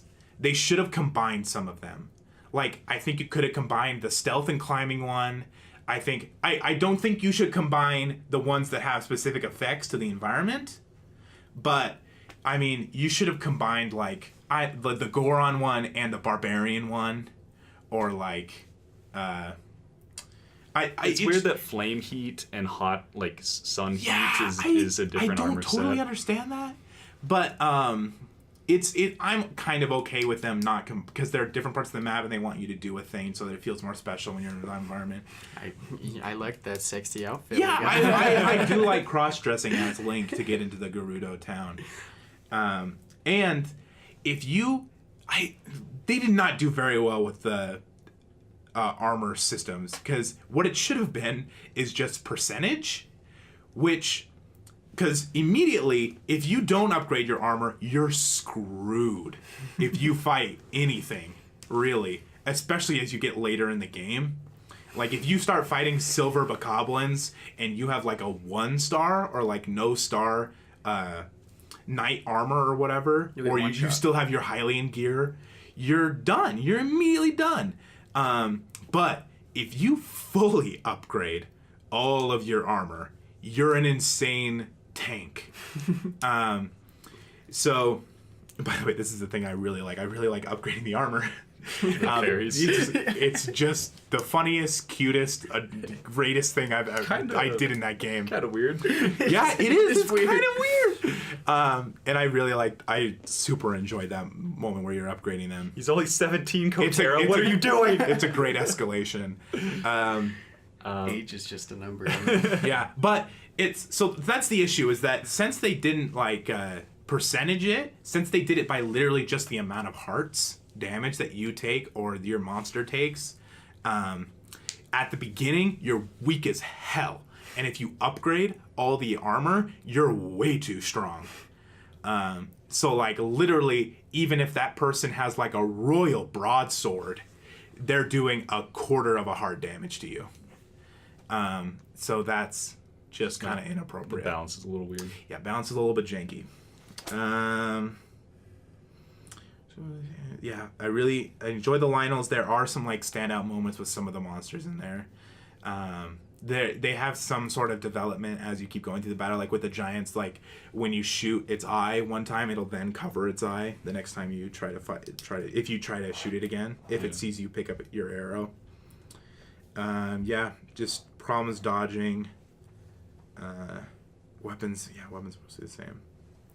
Yeah, that's pretty much all I got for combat. So let's move on to the divine beasts. All right. Can we start with the mechanics? Sure. The powers you get. Mipha's Grace is OP at the beginning of the game. It's really good. Mipha's Grace is really good, and it's weird because they knew it. Because they're like, hey, this is going to be the most helpful ability for you to get in this game. Yeah. It's the first one. Yeah. Well, it's basically the first one. If you funnel into there, yeah. I think, but looking at all of the powers, if I went back and played the game myself, I would go to the Rito first and get Wave Dash. Yeah, that's so good. So helpful. You keep calling it Wave Dash. It's not Wave Dash. I know it's not Wave Dash, but I'm going to keep calling it Wave Dash. You really like that one? Because even after I got it, I forgot about it. So that's the thing. Like when I played, I didn't level up hearts until I had 2 full stamina wheels. Like I was... Wow. I was all about Wait, stamina. and the Rito thing still matters to you? Yeah, because I care about traversing the environments a lot more than combat. And so the Rito power is like... It's like another wheel and a half of stamina if you're trying to go up a sheer cliff. And it's like some of those divine beast challenges, you could just fly through them because you literally fly through them with that power. Maybe it's just how they're not that hard. Yeah, they're not. But I feel like playing them a second time, they could get annoying. Maybe it's just how I played, but I always had enough stamina. I never had a place that I couldn't get to. I never had Rain! Rain! Can we talk about rain for a second, folks? Sure, we can talk about weather. Because one, you can still climb in the rain. Not well. Yeah, I like the rain. It slows you down a little bit, and it's definitely more of a cap on your stamina. Rain is good. But I like the rain, man. Rain is good. No. What is your issue with it? Rain is just like, oh, you have a quest in your mind, you want to go do that thing. Well, the game's RNG right now is telling you you have to do something else. Give me a situation where that happened, because I honestly never had one. When we had blue fire thing. What was it? If I had to carry the blue flame. The Robbie's research, blue fire, it started originally. That always happens. That always happens. No, not when I did it on my playthrough. So I felt like that was reinforcing the lantern thing. Yeah. It was like, hey, you're supposed to use these check marks because one, an enemy can attack you and you have to fight them anyway, so you're gonna have to put out that torch. Or rain could come down, so you have to do this piecewise. Yeah. It's a good way to get you to do that. You can't do that all immediately. And then another example is when it's kind of near Hatino Village, like a little to the northeast, there's a shrine covered in barbs. And we just had to wait until the rain stopped because you have to burn the barbs to get in there. To get into the shrine. Yeah. And there's just nothing you can do. We just waited there for like 10 minutes. You can't burn it in the rain? No. To me. It's weird. Yeah. So you can't like it's just not fun. It's like I understand it's kind of cool like that you're living in a world that like has actual weather. Yeah. But it's just not a fun the thing mechanic. is that there are a lot of things in games that are not fun. And that's what makes them better. Is like, hey, having your weapons break is not fun. Especially when you're fighting a Lionel and you have no more weapons. But I think that actually adds to the game. I don't think rain adds to the game. Rain definitely adds to the game. Rain is the reason I got on a horse and started following the trails. Rain is like the reason I know that there are 3 different paths to climb a mountain. Like, rain is the reason I know where these monsters are as opposed to the ones that I would have just blazed through. Like, rain is the reason why this world is a world instead of just a flat map. I feel like it adds so much to the world, especially when it's even part of the story. Like, when you go through the Zoro Kingdom... Varuta's just like... Yeah, it's so cool. There's like an actual reason you have to go through all those enemies. You have to go through everything. Whereas the rest of the game, you're just climbing over everything. It's just very frustrating when you have a task in mind that you're trying to get done, and then the rain shows up. I mean, I understand your argument. It's cool. It makes you do things differently, but it's just frustration. But it's also never frustrating when I want to cross this field and a guardian shows up, and I'm like, oh shit, like it's kind the same thing. But that's because the Guardian's there. The rain's just RNG. It's like the game, there's no rhyme or reason for it to show up. It's just the game decides, like, you can't have fun now. Except for the Zora Kingdom. The RNG gods, they... And that's not entirely true. Like, there are situations where it'll never rain here. Yeah. Or it'll rain all the time here. Or, like, when you're in the mountains, it never rains. It always snows. Or it never rains in the desert. But, yeah, I mean, to say how going to be annoying, it never actually stopped me. Is just all I would say. See, it stopped about me that. once, and that's why I'm so salty about it. I think there's arguments for each side. I personally hate the rain. Yeah. You may like the rain. It just comes down to the person playing. I think there are more pros for the rain than there are cons, though. Part of the weather that I enjoyed, so we can stop talking about rain. It's very sensitive. Oh, okay. It'll pick that up. Sorry. Part of the weather that I enjoyed is that altitude played a factor. Yeah, it'd be it got, cold. It got cold the higher you got up. I really enjoyed that. Which is weird. I don't understand that. You're getting closer to the sun. Why is it getting colder? Oh my gosh. Okay. We let's talk more specifically about the Divine Beast and this weather tangent that we got on. Yeah, we'll go back to that. So let's do it in order of how we played through the game. Elephant. Let's start with the elephant. Okay. First of all, getting there is cool. There's a really cool build to getting closer to the top of this mountain where it's raining down on you and you like feel the plight of the Zora people and how painful it is to get to this area now and why there's nobody visiting there for commerce. And then you get up there and you need to grab electric arrows. And so this might be your introduction to Lionels. Yeah. And Probably is. It's probably a situation where unless you're an insanely stubborn guy, you are gonna want to stealth this. Because I think in a lot of fight that first one. Yeah, I killed it. Oh my gosh. I had 3 hearts and I killed it. I think I literally didn't. I think I broke all of my weapons. And I had then to look tried up a stealth YouTube it. video, but I did it. Oh, okay. Yeah. So like that's fun. that cliff dive. Yeah. And it helps you with stealth a little bit, and it's raining, which helps you with stealth a little bit. So it's cool in getting the electric thing. And then you ride on Prince Sidon, and you have this super epic moment where you're in slow motion firing electric arrows at these specific points on the elephant so that it'll stop. And you can get onto it. Please stop. Yeah, it's a really cool intro to the Divine Beast. Yeah. Like, Yeah. You and your bro, Prince Sidon. And I like it because I think it's more skill-based than the bird one. Because to get into the bird one, all you have to do is get as close as you want to those things because they're never going to hit you, ever. Yeah. If you're paragliding or falling, they can't hit you. We'll get to the bird one later. Yeah. But all the Divine Beasts, except for the camel, I like the camel, are extraordinarily simple. Well, so let's start off. They're really formulaic. Like you find a hero, like an ancestor of the champions, and then you do a little side quest for them. Whether it's collecting the lightning arrows or like going to the Yiga clan or finding the guy at the airfields. You do one little side quest, you get close to a character, and then they take you on a unique introduction for Varuda, the elephant beast. You're riding on Sidon's back, shooting ice cubes with arrows, or you're like shooting bomb arrows at the bird boss, like, and then you get inside. Shooting Unobo out of a cannon at Redania. So Redania, that's the coolest looking one, yeah, the right? stealth mission. That was cool. But it's all formulaic. Wait, is it really stealth? Yeah, here. Well, one sec. Okay, so you get into the Divine Beast, and it's just more formulas. Like you have to find the map, and then you have to find 5 terminals, right, for every Divine Beast. Yep. So then you have to fight the Blight. Yeah, and then you fight the Blight at the end. It's I don't know. There could have been a little more variation. Yeah. So basically, some of the issue I have with the puzzles is that they're literally like 1 or 2 steps. So for like 1, you have just this wheel that's constantly spinning, and you have to get it to stop so that you can activate the terminal. So you freeze the little thing that's ejecting it out, and you stop it, and you can get to the terminal. And that's a puzzle. That's what this game considers a puzzle that exists within this seemingly equivalent to a dungeon. And I'm like, that weak, super weak. But this game does a thing that no other Zelda game has done, which is that they basically put these dungeons on the backs of giant animals.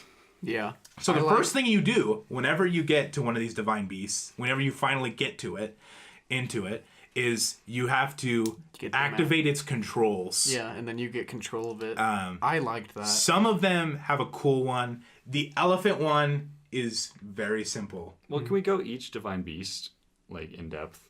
Yeah, we will. We're talking about the elephant first. Okay. So for the elephant, you lift its hose at a certain height, and it'll spray water in the different areas of the body.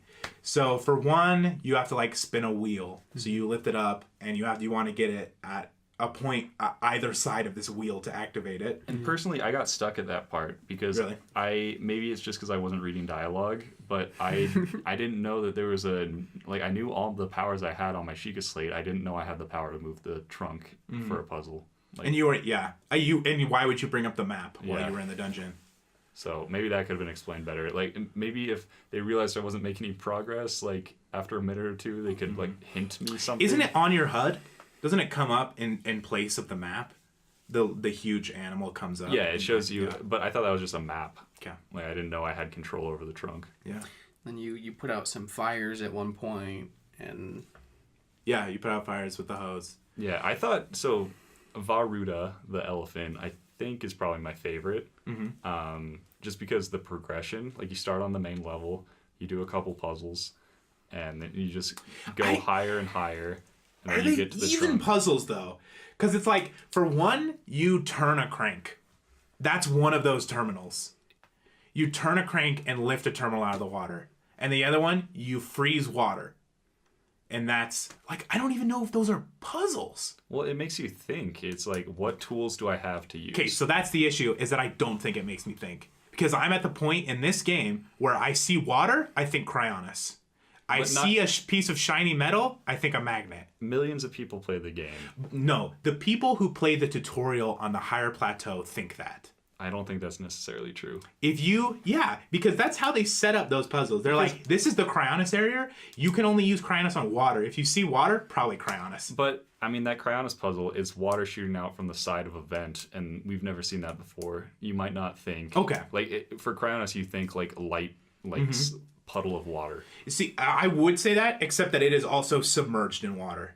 So I think when you see that, when you see a wheel that you're supposed to interact with that has a terminal on it, that is in part submerged by water, you're going to try to use Cryonis. And I think what most people will do is try to put a block under the wheel and jam Right. it. But when you're open on Cryonis, looking at the wheel, you can see that you can interact with the water. I think it makes you think. But maybe you're just so smart. No, it's not that. So what puzzles do is that they're more than one step. Like, if a jigsaw puzzle was 2 pieces, it wouldn't be interesting. You have to think about it in different perspectives and with different steps. I don't think a jigsaw puzzle's a fair example. The simplest puzzle I could think of. I don't know what metaphor you want to use. There's so for many a puzzle. tools to be used. It's not, you don't know that you have to use a jigsaw piece. The thing is thinking of what you have to use. It's not the actual spinning the wheel with the magnet. It's understanding like, oh, I can use a magnet in this So the issue is not that I think that they're necessarily bad. It's just that I think that they're incomplete. I think that they could have been really good.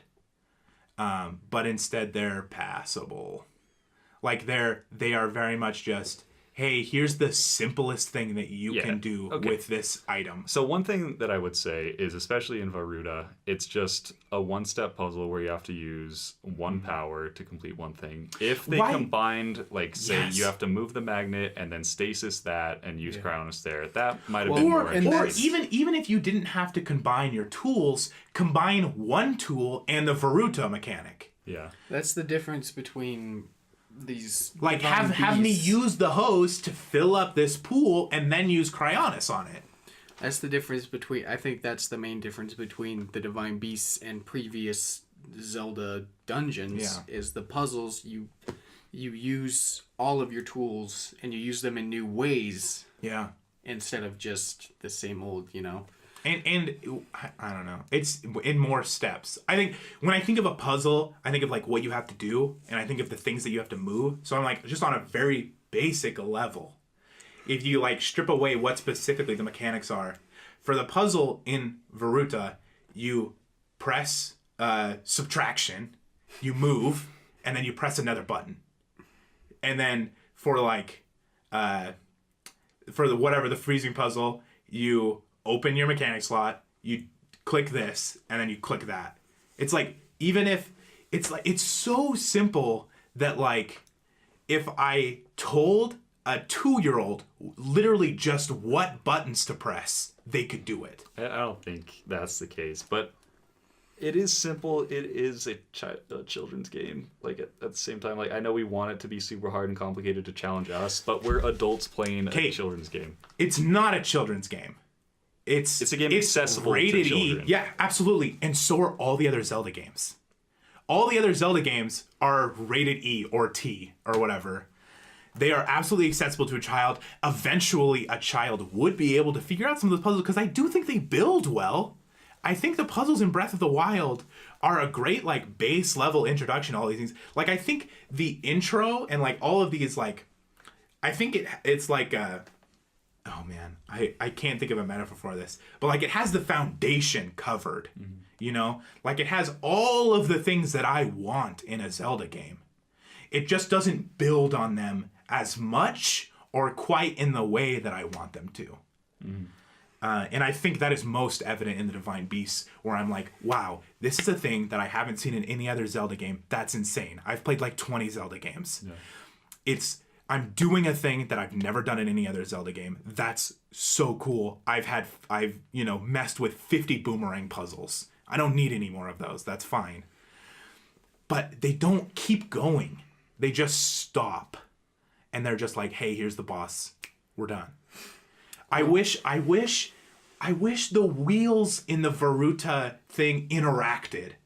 I wish you actually did have to do them in a specific order, or like you had to release one thing so that you could spin this wheel and then it could interact with that. Whereas if you just did the puzzle, it wouldn't move and you wouldn't understand why. So you have to go back and forth between everything to understand how everything interacts. Like I just feel like it would have been so easy to make these puzzles more engaging than they are, instead of just like these piecewise little mechanic tech demos. Yeah.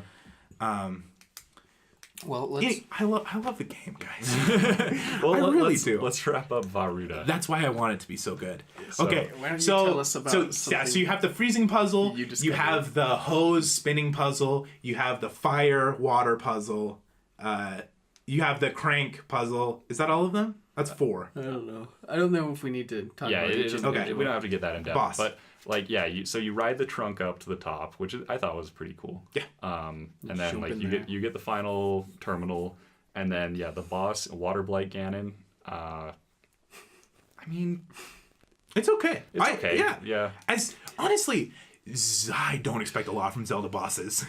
There are a lot of situations where you're like, hey, this is a guy who has a really, really big eye. I probably got to shoot this eye. I mean, I like how it built. Like it was the water that you had to actually swim. I ended up doing, I don't know if you're supposed, I don't know, but I just ended up like, when it shooted a ton of ice blocks at me, I just got behind one and it just all broke on the little stand-up thing. So something about those ice blocks, which all of us, we just shot them with arrows because, I mean, that's what you would think you would do. But Cryonis gives you the opportunity to just open up the Cryonis menu and then just tap A and I have broken destroy them. So many Cryonis blocks in that game. I can't believe I didn't think to break one of those ice cubes. It didn't click with me, but it's cool. They even look like the ice cubes that you make. The symbols on them. They have those weird symbols. Yeah. It's so clear. Oh man, I feel like an idiot. Yeah. I feel like a big old dum-dum.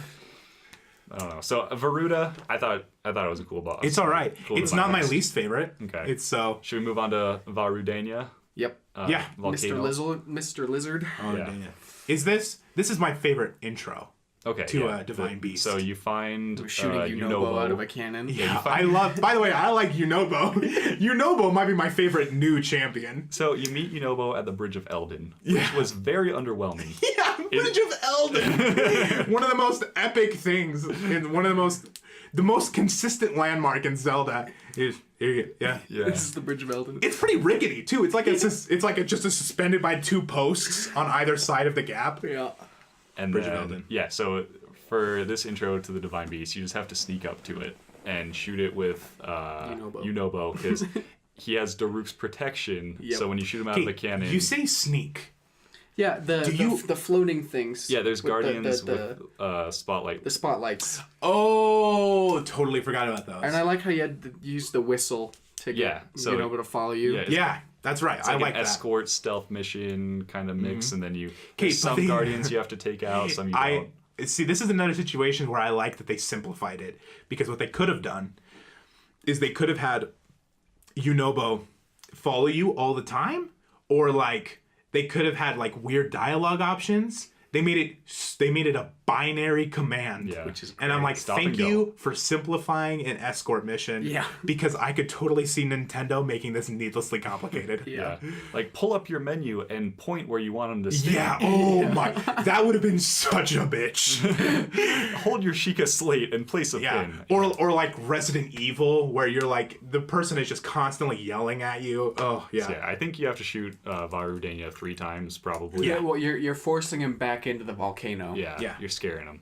And then you jump in Spook the 'em. volcano. Yeah, and so that's where it starts. I thought, Great build up. yeah, I thought it was really cool. It's cool. The Divine Beast itself, I thought nothing special. It was okay. It's my favorite mechanic. So the vibe I got was just disorientation. Like instead of you go moving in a there and trunk, you just tilt him 45 degrees. You tilt him sideways. You It's can- 90 degrees. Yeah. Okay. He climbs up on the side. Is it completely side? It's okay. not. Yeah, it's 90 degrees.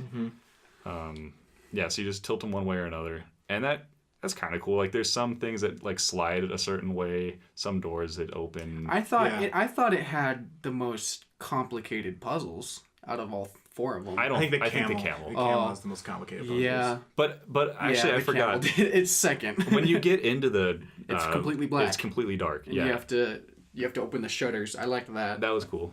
I mean, it could have been more. There could have been more to that, but for a start, I liked it. Yeah, it was a cool intro. Yeah.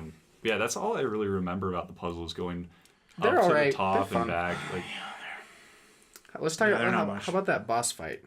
the Fireblight, Fireblight. yeah. Yeah. Fireblight. So Fireblight, we got stuck a little bit. Yeah. What's the way you're supposed to do that? Oh, yeah, So- he did- I basically what- did it. This. The, He like charged up, right, and then he would like He explode. starts inhaling everything. Yeah. Just like, throw a bomb. like an Octorok, and you have to throw a bomb. So there's so many Octoroks around the Goron city. But do you ever use a bomb to kill an Octorok? no, or but do you just might, immediately you fire might an arrow have at- picked it up. Okay. But yeah, I had never done it. It just after when we were in the middle of that boss fight, we filmed it during our Let's Play. That's all of our first time seeing it. We got stuck because we had no idea like how do we damage him in this phase, and then it just clicked like, oh, he's sucking in everything. chuck a bomb. Throw a bomb. And so I thought that was pretty cool because Yeah. I could see how that could be frustrating, but since we did figure it out, like a light bulb went off, and that was Yeah. a fun experience. Yeah, for sure. But it's just another. Easy enough to It's just understand. another like light Ganon. They're all Yep. pretty similar except the camel one. So Yeah. that's Vanabor. Varudania was the lizard. Yeah, I'm talking about the camel. Vanaboris. Vanaboris. But Yeah. first, let's go to Von Meadow, the Yeah. Rudo. The bird one. we yeah. did the camel Which- before we did the Rito. Did we? Yeah, we did. Oh, yeah, we did. Okay. The real one's the very last one we did. Okay, Vanaboris. This Electric lead up- camel. This lead up, so it was more of a quest than any of the okay. other ones because Yeah. first you have to go steal the Thunder Helm from the Yiga clan. Well, first you have to get into the Gerudo yeah, City. first you have to cross dress and get into the city. Yeah. And then you have Which to go is great. steal- I love talking to that guy. Who awesome. refuses to acknowledge that he's a man. I do really like that guy. the Yiga boss I thought was really funny. Yeah, it's Like, pretty. It is yeah, funny. Yeah, he was cool. Koga. Yeah, yeah. And so yeah, once you have the Thunder Helm, Pokemon reference. make a different game, Nintendo. Yeah, so then you Then you do this, the sand. yeah, you find little girl junior Urbosa. Urbosa Junior at an outpost, and then you sand surf. She's the on only it. one we're not gonna remember then. Yeah. Okay. So so well, I don't okay. remember the white bird guy's name. Oh yeah. But yeah, so you shield surf behind a sea lion or sand lion. No, it's a sand walrus or something. What's it? Oh shoot, it's got a clever name, but I forgot. Yeah, you're so right. you just have to stay within a radius, and she'll keep you protected from the sandstorm. It's a sand seal. Sand seal, and then you just shoot the feet with bomb arrows, which is really easy. Like It's super easy. so much easier than The side the other two. Yeah, It's so much easier than the water one. Yeah. Which is the exact same mechanic. Yeah. It's just the water one had so much, like, more volume. Like, well, you did more. And this one, you're literally just moving to it. If you were bad at, like, controlling the sand seal, then I guess it'd be difficult. But yeah. So you get into the camel, Von Boris. And this is my least favorite. I think Robert's favorite. Yeah. I like it. My just overall opinion of it is it was just convoluted and just, like, didn't make sense. Like, nothing really tied into itself. It was just a little all over the place. So I felt like it had no direction. It's weird because no other part of the game is like this, where it's like, hey, these are going to have puzzles that are more than 2 steps. Yeah. So that in that sense, it's weird and jarring. But for me, it was like, all right, here we go. Here's a puzzle I can actually sink my teeth into instead of literally just swallowing. Because I don't know. So I don't have a problem with it being complicated.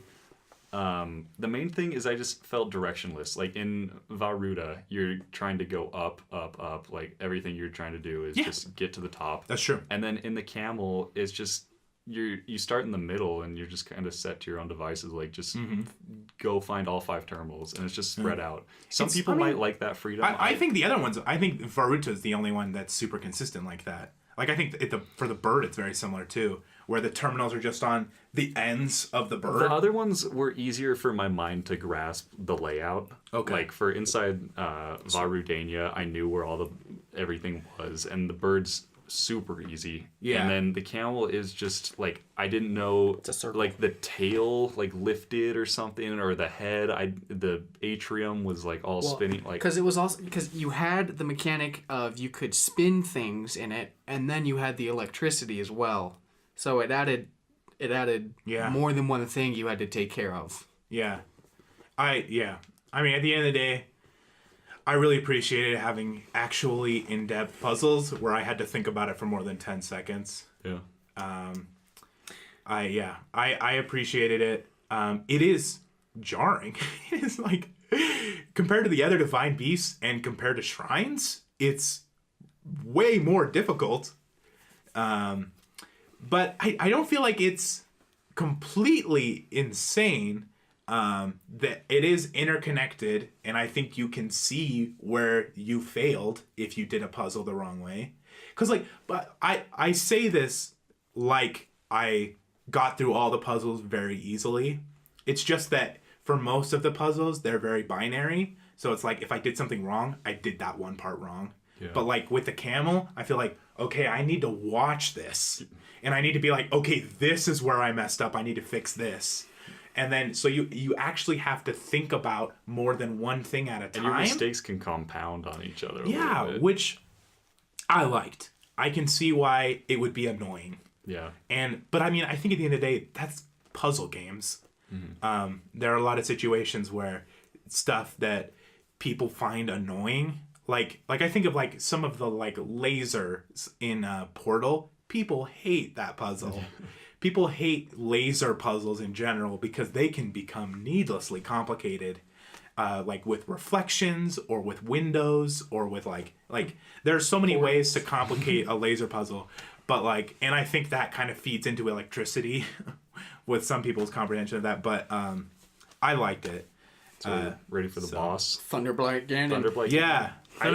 Cool. Only time I was scared in a fight. I thought he was scaled to be so much more difficult than any of the other bosses. Yeah. And it's just like out of the blue. Like it is. That's what's so weird. It's like this it's like they dropped this one beast out from another game. And they're like, hey, this works here. And everybody's like, hold up a second. They should have tapered it back a little bit. He had so much speed. His attacks were really quick. He literally teleports. Yeah. I don't know. I mean, I didn't die to him because you have so many healing items in this game. And Myth of Grace. Yeah, but I thought he was just too good a little bit. Oh, I don't know why I didn't talk about this in combat. It's the food and healing is straight up stupid. Like, the reason it works in Dark Souls is because it's all real time. But, like, you can literally just shove 20 apples in your mouth pausing that game immediately. It's like Fallout or Skyrim. Like, a lot of games which is dumb. Yeah. Because it means nothing. 20 cheese wheels. Well, It's in fact, so there's a weird. Giant in Skyrim. I don't know, but Thunderblight, did you, whatever? I You liked it. Yeah. Okay. I thought he was cool. Should we go to? I like how it built. I liked being scared in a fight in Zelda. Oh, by the way, Which, by the way, is something that happens a lot in Zelda because you get these giant, huge scale boss fights, and they look really cool, and they interact in really he weird looked ways. the same, so I was kind of surprised. That's when true. He was so good. But it felt like a more traditional Zelda boss fight, where I was like, I have to figure out how this teleporting thing works. Yeah. yeah. Whereas, but yeah, at the end of the day, all the Thunderblights look and basically attack the same way. By the way, Gerudo Chief is Chief Riju. Chief Riju. Oh, that's her name? Riju. Okay. I don't remember that. Yeah, that's her. Yeah, weird looking. All right, so kid. the Rito. Yeah, Von Meadow. So the Rito Village. By the way, okay, maybe we should talk about this. The impact of first seeing a divine beast, because they do make a show of it. Yeah. Every time you enter into a new area, it'll like scream, and you stop. You do this weird like little thing looks where you like- like put your hands out, and then you look straight at it. Bird one looks by far the coolest. It was pretty Yeah. First daunting. of all, you can see it from the other side of the map. Yeah. Like, the first time I saw it, I'm like, holy shit, is that a floating island? What is that? And then the first time you hear that, like, bird caw, and then you look up at that scream that, like, shakes the screen, and you just look straight up at it. Oh, so I just remember cool. thinking, just like, and you're like, how do I get up there? yeah, exactly. You're like, how the hell am I ever going to get to that thing? Which ends up being disappointing because you're just teleporting. But it's cool. Well, you fly on the Cool looking. Very cool looking. But yeah, Rito Village was a I like really, Rito Village's really design. interesting Rito place. Village is cool. Yeah. It feels like it was made for birds. Yeah, for sure. You can access any point of Rito Village from the sky, I love Yeah. it. Verticality That's in a something- village. That's something I enjoy, like, because I feel like I've played other games where there's a group of people or species that fly, Yeah. and yet they land and they walk inside. It's like, no, they would land No. at their house, Yeah. right? Like, you know, Straight up. they did that well. I enjoyed that. Yeah, so the most important And it's not like their birds- houses are just open; they're shuttered. They have shut. Yeah. Anyway, Most cool important details. birds are at the top, of course. Nintendo And they're polish. the biggest. Oh, yeah, exactly. That's the thing I haven't talked about yet. Big owl For boy. some reason, always the most important person in a village is the biggest one. Except for Chief Riju, she's the smallest. Oh, that's true. tiny. Ooh, a wrench in your Yeah, plan, dude. because it's a backwards society, man. Women rule. They're doing it wrong. No, but yeah. So Probably Miyamoto who had something to do with that. the king in the Zora village is just ginormous. He's Giant legit a shark. whale. Or yeah, he's a shark. But There's he's, cool lore on the way up to his town. they have all those obelisks Yeah. with just the history of. Shows why he's got those scars. Those are really cool. So, And then the bird, the owl big is owl just guy. freaking giant. I like his design. Yeah, He was cool. I wish there were more owls. The I mean, Gerudo. he's not a Rito, right? Like He's a that Rito. owl, He's a really? Rito. I They're don't all know. Rito. Yeah, apparently when you get old, you become an owl if you're a Rito. Okay, and you become wise. I hear. Yeah, A 1, a 2, a you are. 3. Yeah, Yeah, so the wise You're imbued with the owl powers of tells Athena. you to go find a guy up at the flight range. The and, target range. yeah, they do literally drop a point on your map. Here's the Yeah. flight range. and so you go. So one thing for me, I went to the flight range before I found Rito Village, and there were all the targets set up there. And I assumed it was a shrine quest, so I shot all the targets, wasted a ton of arrows, and then just nothing happened. Yeah. And then so when I went back to Rito Village and they told me to go to the flight range, I was a little disappointed because then the NPC shows up there. Like, he wasn't there when I got there by myself. Oh, okay. I kind of like that then. Because I was going to say, if he's standing there, because the point is that you're impressing him. Right. So if he was there watching you do that and he didn't say anything, that would have been dumb. But he's not there. Well, they Yeah. say when you talk to the guy, he's like, he just got back and he like hurt himself. Spends all his time at the flight range. Yeah. Yeah. So, yeah, he's neglecting his child who you talk to. He's, Yeah. he's a cute little... When's Yeah. my dad coming home? Yeah, he says, like... Said he was just getting some smokes. He says, he says you're crazy for wanting to fight Von Meadow. Yeah. And He's like, like, if, like, if let me you're prove serious, yeah, you got to prove it. Yeah. And then just right then and there, he's like, okay, let's do it. Yeah, he's like like, there "All was no build up to Von Meadow. No, No. not at all. And so he's like, here's the plan. You have bomb arrows? Yeah, I got bomb arrows. Okay, I'm going to fly you No, close. he just, even if you don't have bomb gives arrows, them he to just you. gives them to you. Okay. So yeah, maybe he's been planning this for a while. And Well, I think no. but I mean, when you so talk, is Sidon. when you talk- Sidon's been thinking about it for years. When you talk to the elder, when you talk to the owl guy, he said that they had a few guys who had been looking for a solution, and he's one of them, and that's why he tells you to go find him yeah. to help him. So This was a super cinematic intro to fly you the up Divine there. Beast. Yeah, so you get on his back and he flies you up into the sky, and then there's 4 points around there's the beast turrets that are shooting lasers at you. and it's giving the beast an overshield, so you have to take out all 4 points, which is really easy because you can just drop in and be like right next to it. Yeah. But I thought it was fine. The lasers weren't really much of a threat because as soon they as they literally locked can't. onto you, I don't think there's a way for you to make the lasers hit you. Really? If you're doing that. You'd have to just, like, because you stop. either have to be gliding or you have to be falling. And so there's You'd have to be literally no going way. like straight at one at like point blank range. it's just You while can't though, because if you're gliding, you're gonna go above it because you're at this angle, and You'd if have you're to falling, be. you're You'd doing. have to be falling. It'd have to be a very specific angle that you're going at it. while it was happening though, I Maybe was if you just like thinking, paraglided then dropped and paraglided. like, wow, I'm really happy this is in this game. This is really cool. It was Like- fun, yeah. Like, I think it was by far out of the 4 the best introduction. Like mechanic wise, maybe not so much, but No way. But like, just like being I up thought there, like firing Unobo at the thing was cooler. I didn't care about. You know, it was Oh. a dweeb. I love Unobo. So anyway, you get inside. Yeah, you get inside, and this one can is make the easiest. You can make it bank 45 degrees. Yeah, so it just shifts its wings one way or the other, Yeah. and Which would have been cool if, like, I don't know, if you could make it fly in a certain direction. Like, maybe if you put it somewhere else on the map, different things would happen. yeah, maybe. But, whatever. But yeah, there's just the regular 5 terminals that you got to get to. The puzzles aren't that hard. It's, yeah. One- So, okay, I should have said this. On the camel, it's very hard to find the terminals because they're all kind of on top of each other. On the bird, it's very clear where each of the terminals are Yeah. because they're very spread out and it's flat. It's basically flat. This that one, dungeon. I think everyone can agree this was the easiest. Yeah. Um, It's very easy. So, one thing that I really liked about it though is because going from the center of the bird to the other wing, you tilt it, And you could and glide. then you just full glide over to it. and Can it's you- really fun. Can you tell me what the purpose of that middle thing is with the magnetic blocks? So and that's the- kind of weird. I have no idea what that thing is for. So it helps you walk over because I think that's where you get the blueprint. I had to use it. Oh, really? Yeah, and you have to use it to get across in the beginning, and you have to use it to.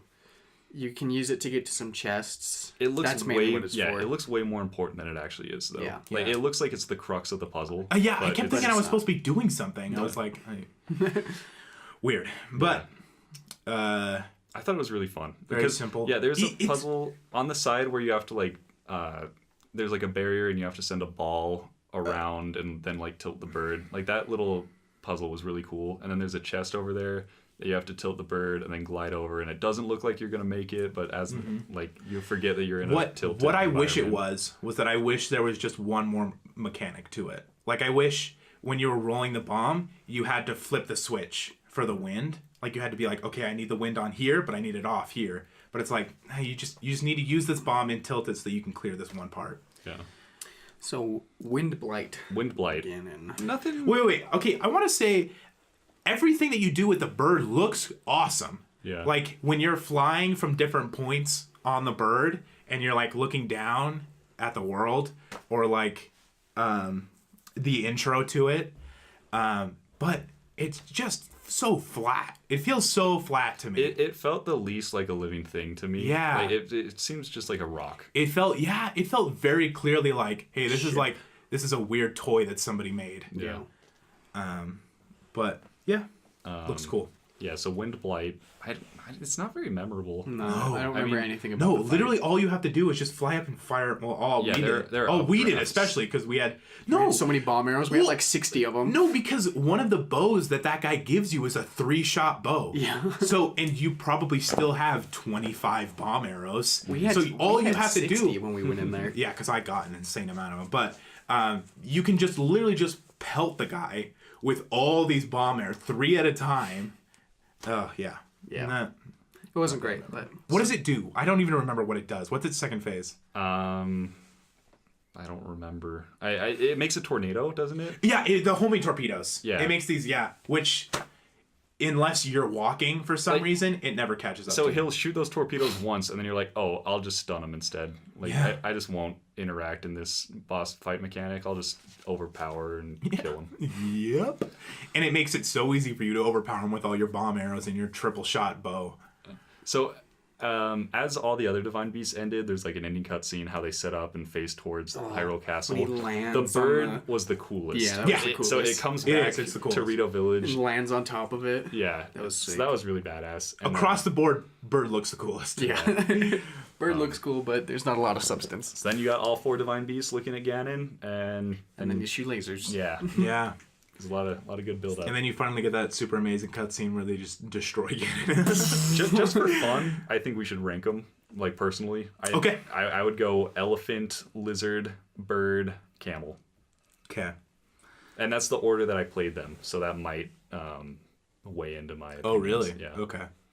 I did play them in a different order the second time I played them. I don't know. Camel's at the top for me. I'm going to put the lizard second and Varudania the elephant third. And I'm probably going to put the bird last. Okay, Varuda the elephant. Yeah. I didn't play all of them, but from what Oh, I've seen, yeah. I'd go. You played 2 of them, right? I did play 2 of them. Yeah. I'd go lizard Oh, I played 0 of them. when we played Yeah. together. Yeah, I'd go lizard, elephant, camel, bird. Okay. I guess I don't know. Does that wrap up our Divine Beast discussion? It does. All right. So, our next section is music and sound design.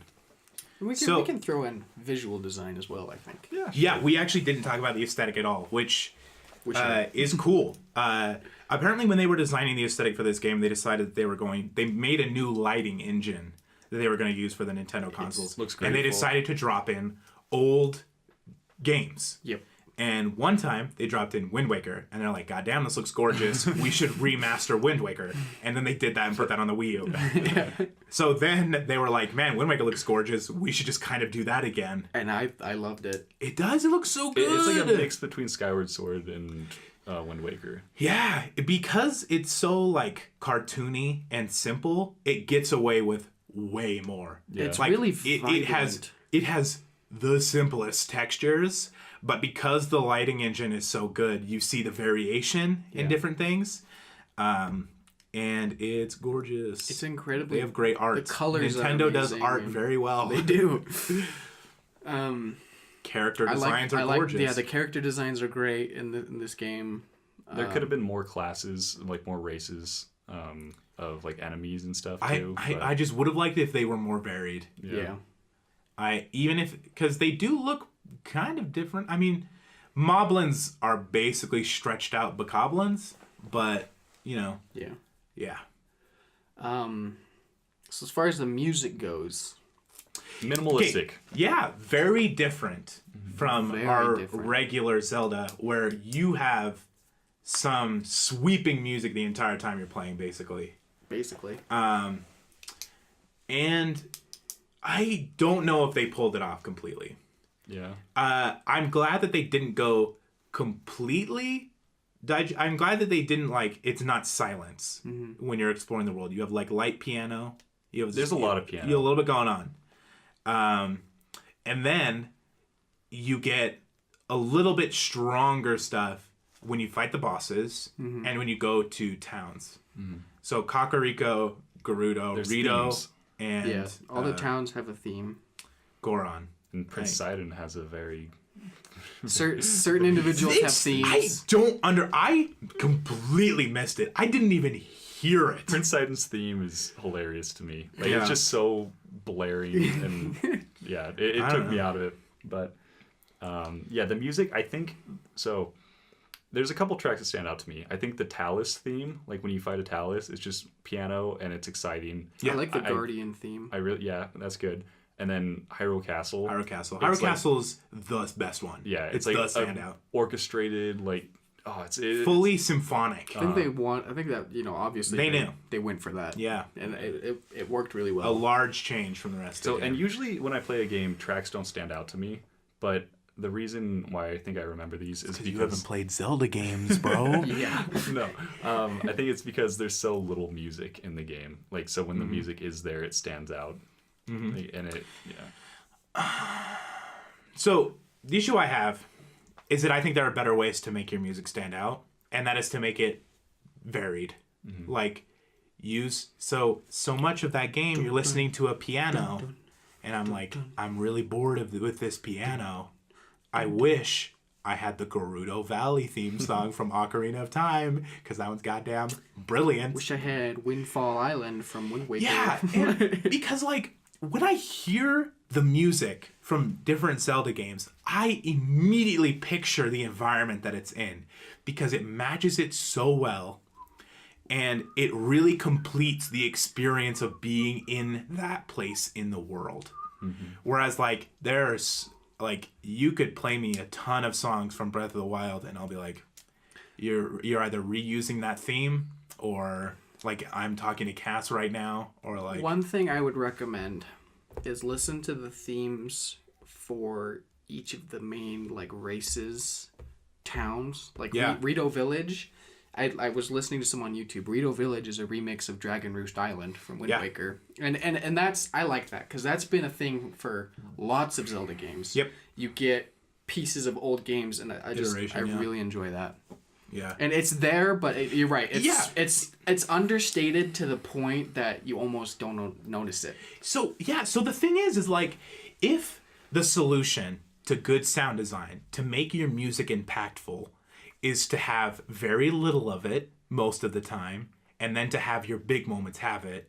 If that was the solution, then why do I feel so much more listening to the music in other Zelda games? Yeah. Right? It's like, I think your expectation with having very little music in something like Breath of the Wild is that it would become a bore listening to these songs over and over again. But one, you don't listen to the same song over and over again. You're listening to like 30 songs. Yeah. Like, and they all use completely different instruments. They all have different volumes because they all have different amounts of instruments. Well, and they're so cool. They're so good. The counterpoint to that is like, I mean, maybe I'm the only one, but when I hear like playing Wind Waker, you hear the Great Sea song. Yeah. It's awesome, and I love listening to it while I'm sailing around the ocean, you know? Yeah. It's great. If you just write a good piece of music, you won't get bored of it. And the music they have in the game is very well written. Yeah. And especially like the trailer song is incredible. Oh my! It's incredible. Do we not ever hear the trailer music? It's incredible. The story trailer song is amazing. Yeah. And props to I can't remember the composer's name, but props to him. And Kondo, right? It wasn't him. He wasn't the main composer. It's another guy's name, but for which Zelda game? For Breath of the Wild. Oh, okay, yeah, it's different. It's great, and they obviously, and I mean, they obviously don't have a problem with writing good songs, and could be. It just seemed like they didn't quite know where they wanted to go with the sound design in this game, so they went for a little bit. Yeah. So you have your big moments with big music, but the rest of the time you're kind of dealing with a piano, which is okay. Overall, I think it fits the exploration. Yeah, in the wild is what I was gonna say. Like, all the music thematically seems like free spirit, wild, like untouched by man. Like, that's the vibes I got from all that piano and just minimalistic style. I mean, I just think you could have had something more if like.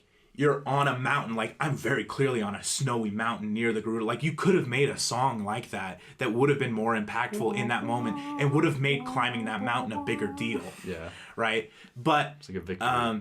The issue, I think, really here is that we're comparing it to the best composed video games of all time. Yeah. Like, there's almost nothing Breath of the Wild could do that would touch Ocarina of Time or Wind Waker.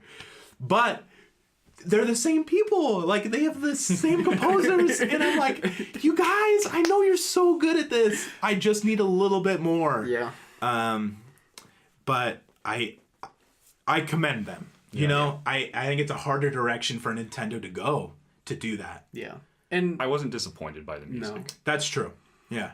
I mean, if we want to, like, totally fair. What you just said, I mean, maybe this is. I mean, do you guys have anything else you want to talk about? No, No. No, what do you got? Because what you just said, I commend them. Yeah. That kind of that. This is a very different direction for Nintendo. And I think it was an incredibly well done first attempt. I love the game. This game came out of nowhere. It's better than no, it didn't. We've been building to this game for years. The style and depth and scope of this game compared to all the like Zelda games that we were used to, like it's just big. So huge. Big. That's what I mean. And it's like I know we knew it was coming, but it surprised, it shocked everybody. And you know, from Nintendo games I've played, most of them tend to get better, with the next installment, in my opinion. And so I think that this direction for Zelda was great, and it will continue to be great. I mean, because I loved all the Zelda games before this, and I didn't love all of them, but the ones I loved, I really loved, and this game was great. And so I think it'll get better from here on out. Yeah, and I think they're starting to lean a little bit more on their games. Like, I think of, like, I totally forgot to mention this, but I also played Oracle of Seasons and Oracle of Ages. Yeah. That game's ugly. And Link's Awakening is kind of too, but there's a little bit more interesting stuff going on in Link's Awakening. But music is the reason that those towns are towns. Yeah. Because their houses are blocks. They're literally squares that have smaller squares that are the doors. And I think we're at a point in video games where you can lean on the aesthetics of your game a lot. Like, I think of Horizon Zero Dawn, or like Uncharted does this a ton, where they're like, hey, we don't have to desensitize you with music or like orchestral swells or like intense video game mechanics that you're gonna have to figure out like a jigsaw puzzle, because we're gonna make this game look and ostensibly feel amazing. Yeah. And that's really cool to see a Zelda game do. So should we just concluding thoughts? I really enjoyed this game. This was my first Zelda game, and I'm super happy that I played it, and I'm probably going to go back and play through a lot of other Zelda games. Cool. Just because this was so good, and I want to just have the culture and background of all the other ones to see how we got here. Yeah. I'd be interested to see what you think about Breath of the Wild after you've played the other games. Yeah. Because I think it will change. I don't think you're gonna think more or less of Breath of the Wild, but I think your opinion will change. Yeah. Yeah. It's a system seller for sure. Oh yeah. Yeah. Like the adoption rate for Switches is above 100%, which is kind of like, I mean, you can attribute that to there being no games, but also that everyone buying this game is buying it to play Zelda. There are more people that bought the game than Switch. Right. There are more Zelda. They're just waiting to buy their Switch, and it's just like that's incredible. And or people that bought it twice because they're insane. Yeah. It's like it's 9.5 out of 10 for me. Yeah, definitely a 9 out of 10. There are some things that I feel like will be improved in the future. Yeah. But goddamn, this game is amazing. It's great. It's so good. I have sunk so much time into this game. I guess if everyone's giving it ratings, maybe I'm too easy on games. I thought it was a 10er. Yeah. Yeah. There are. Yeah, I mean, it's just gonna change. I think with the more games that you play. Yeah. Like I've been forcing myself to play games for so long, to play so many games that I've like stratified. Like I think my spectrum is a little bit bigger maybe than yours. So I have 3 games basically that I think are 10 out of 10s. I mean, it's just completely subjective. Everyone's got a different scale. Yeah, I mean, at the end of the day, it's a ranking. 10 out of 10. Yeah. And big, like, it's arbitrary. Numbers, like, I think this is a great game. I would recommend it to everyone. To me, I would play it again. It's a 10 out of 10. I think at the end of the day, the importance of a number system is ranking. And that's going to be completely relative to whoever gives the score. Yeah. So if you are just a viewer and you look at a score, it shouldn't mean anything to you. You should listen to or read the review. So just listen back, hear this 2 hour and 15-minute video, It's So it's hard to conclude everything that we talked about into a number. Yeah. But obviously we all okay. If you can play Breath of the Wild, play Breath of the Wild. Yeah. The amazing thing, the thing that you should definitely take part in is the world. The story's going to be a little bit weak, but it's still worth playing. You're which gonna lends to how fun it is. And if you have a different opinion, awesome. Let us know. Yeah, like if you think we're full of shit, then just comment and say like that point at a minute or an hour and 35 minutes when Evan said that dumb thing. That's stupid. Did Robert use a word he didn't understand? Maybe. So yeah, I think unless anyone has anything else to say, Man, play the game. yeah, Breath of the Wild, great game. Even if you have a Wii U, it's still worth it. You don't have to get a Switch. At least play Breath of the Wild. Yep. So that was the PermaRad Radcast, I think is what we called it. Something like that. PermaRad presents the PermaRad Radcast. Episode 1. Zelda. BOT dubs. Thanks for watching. Catch you later. Man. Oh yeah, actually, before we go, we have a Let's Play of this entire game. And it's like 40 something episodes long. So if you want to see our experiences, Fun times. Yeah. Yeah. You want to talk about Avatar? You want to watch Robert infuriate other people? Enjoy. So check it out.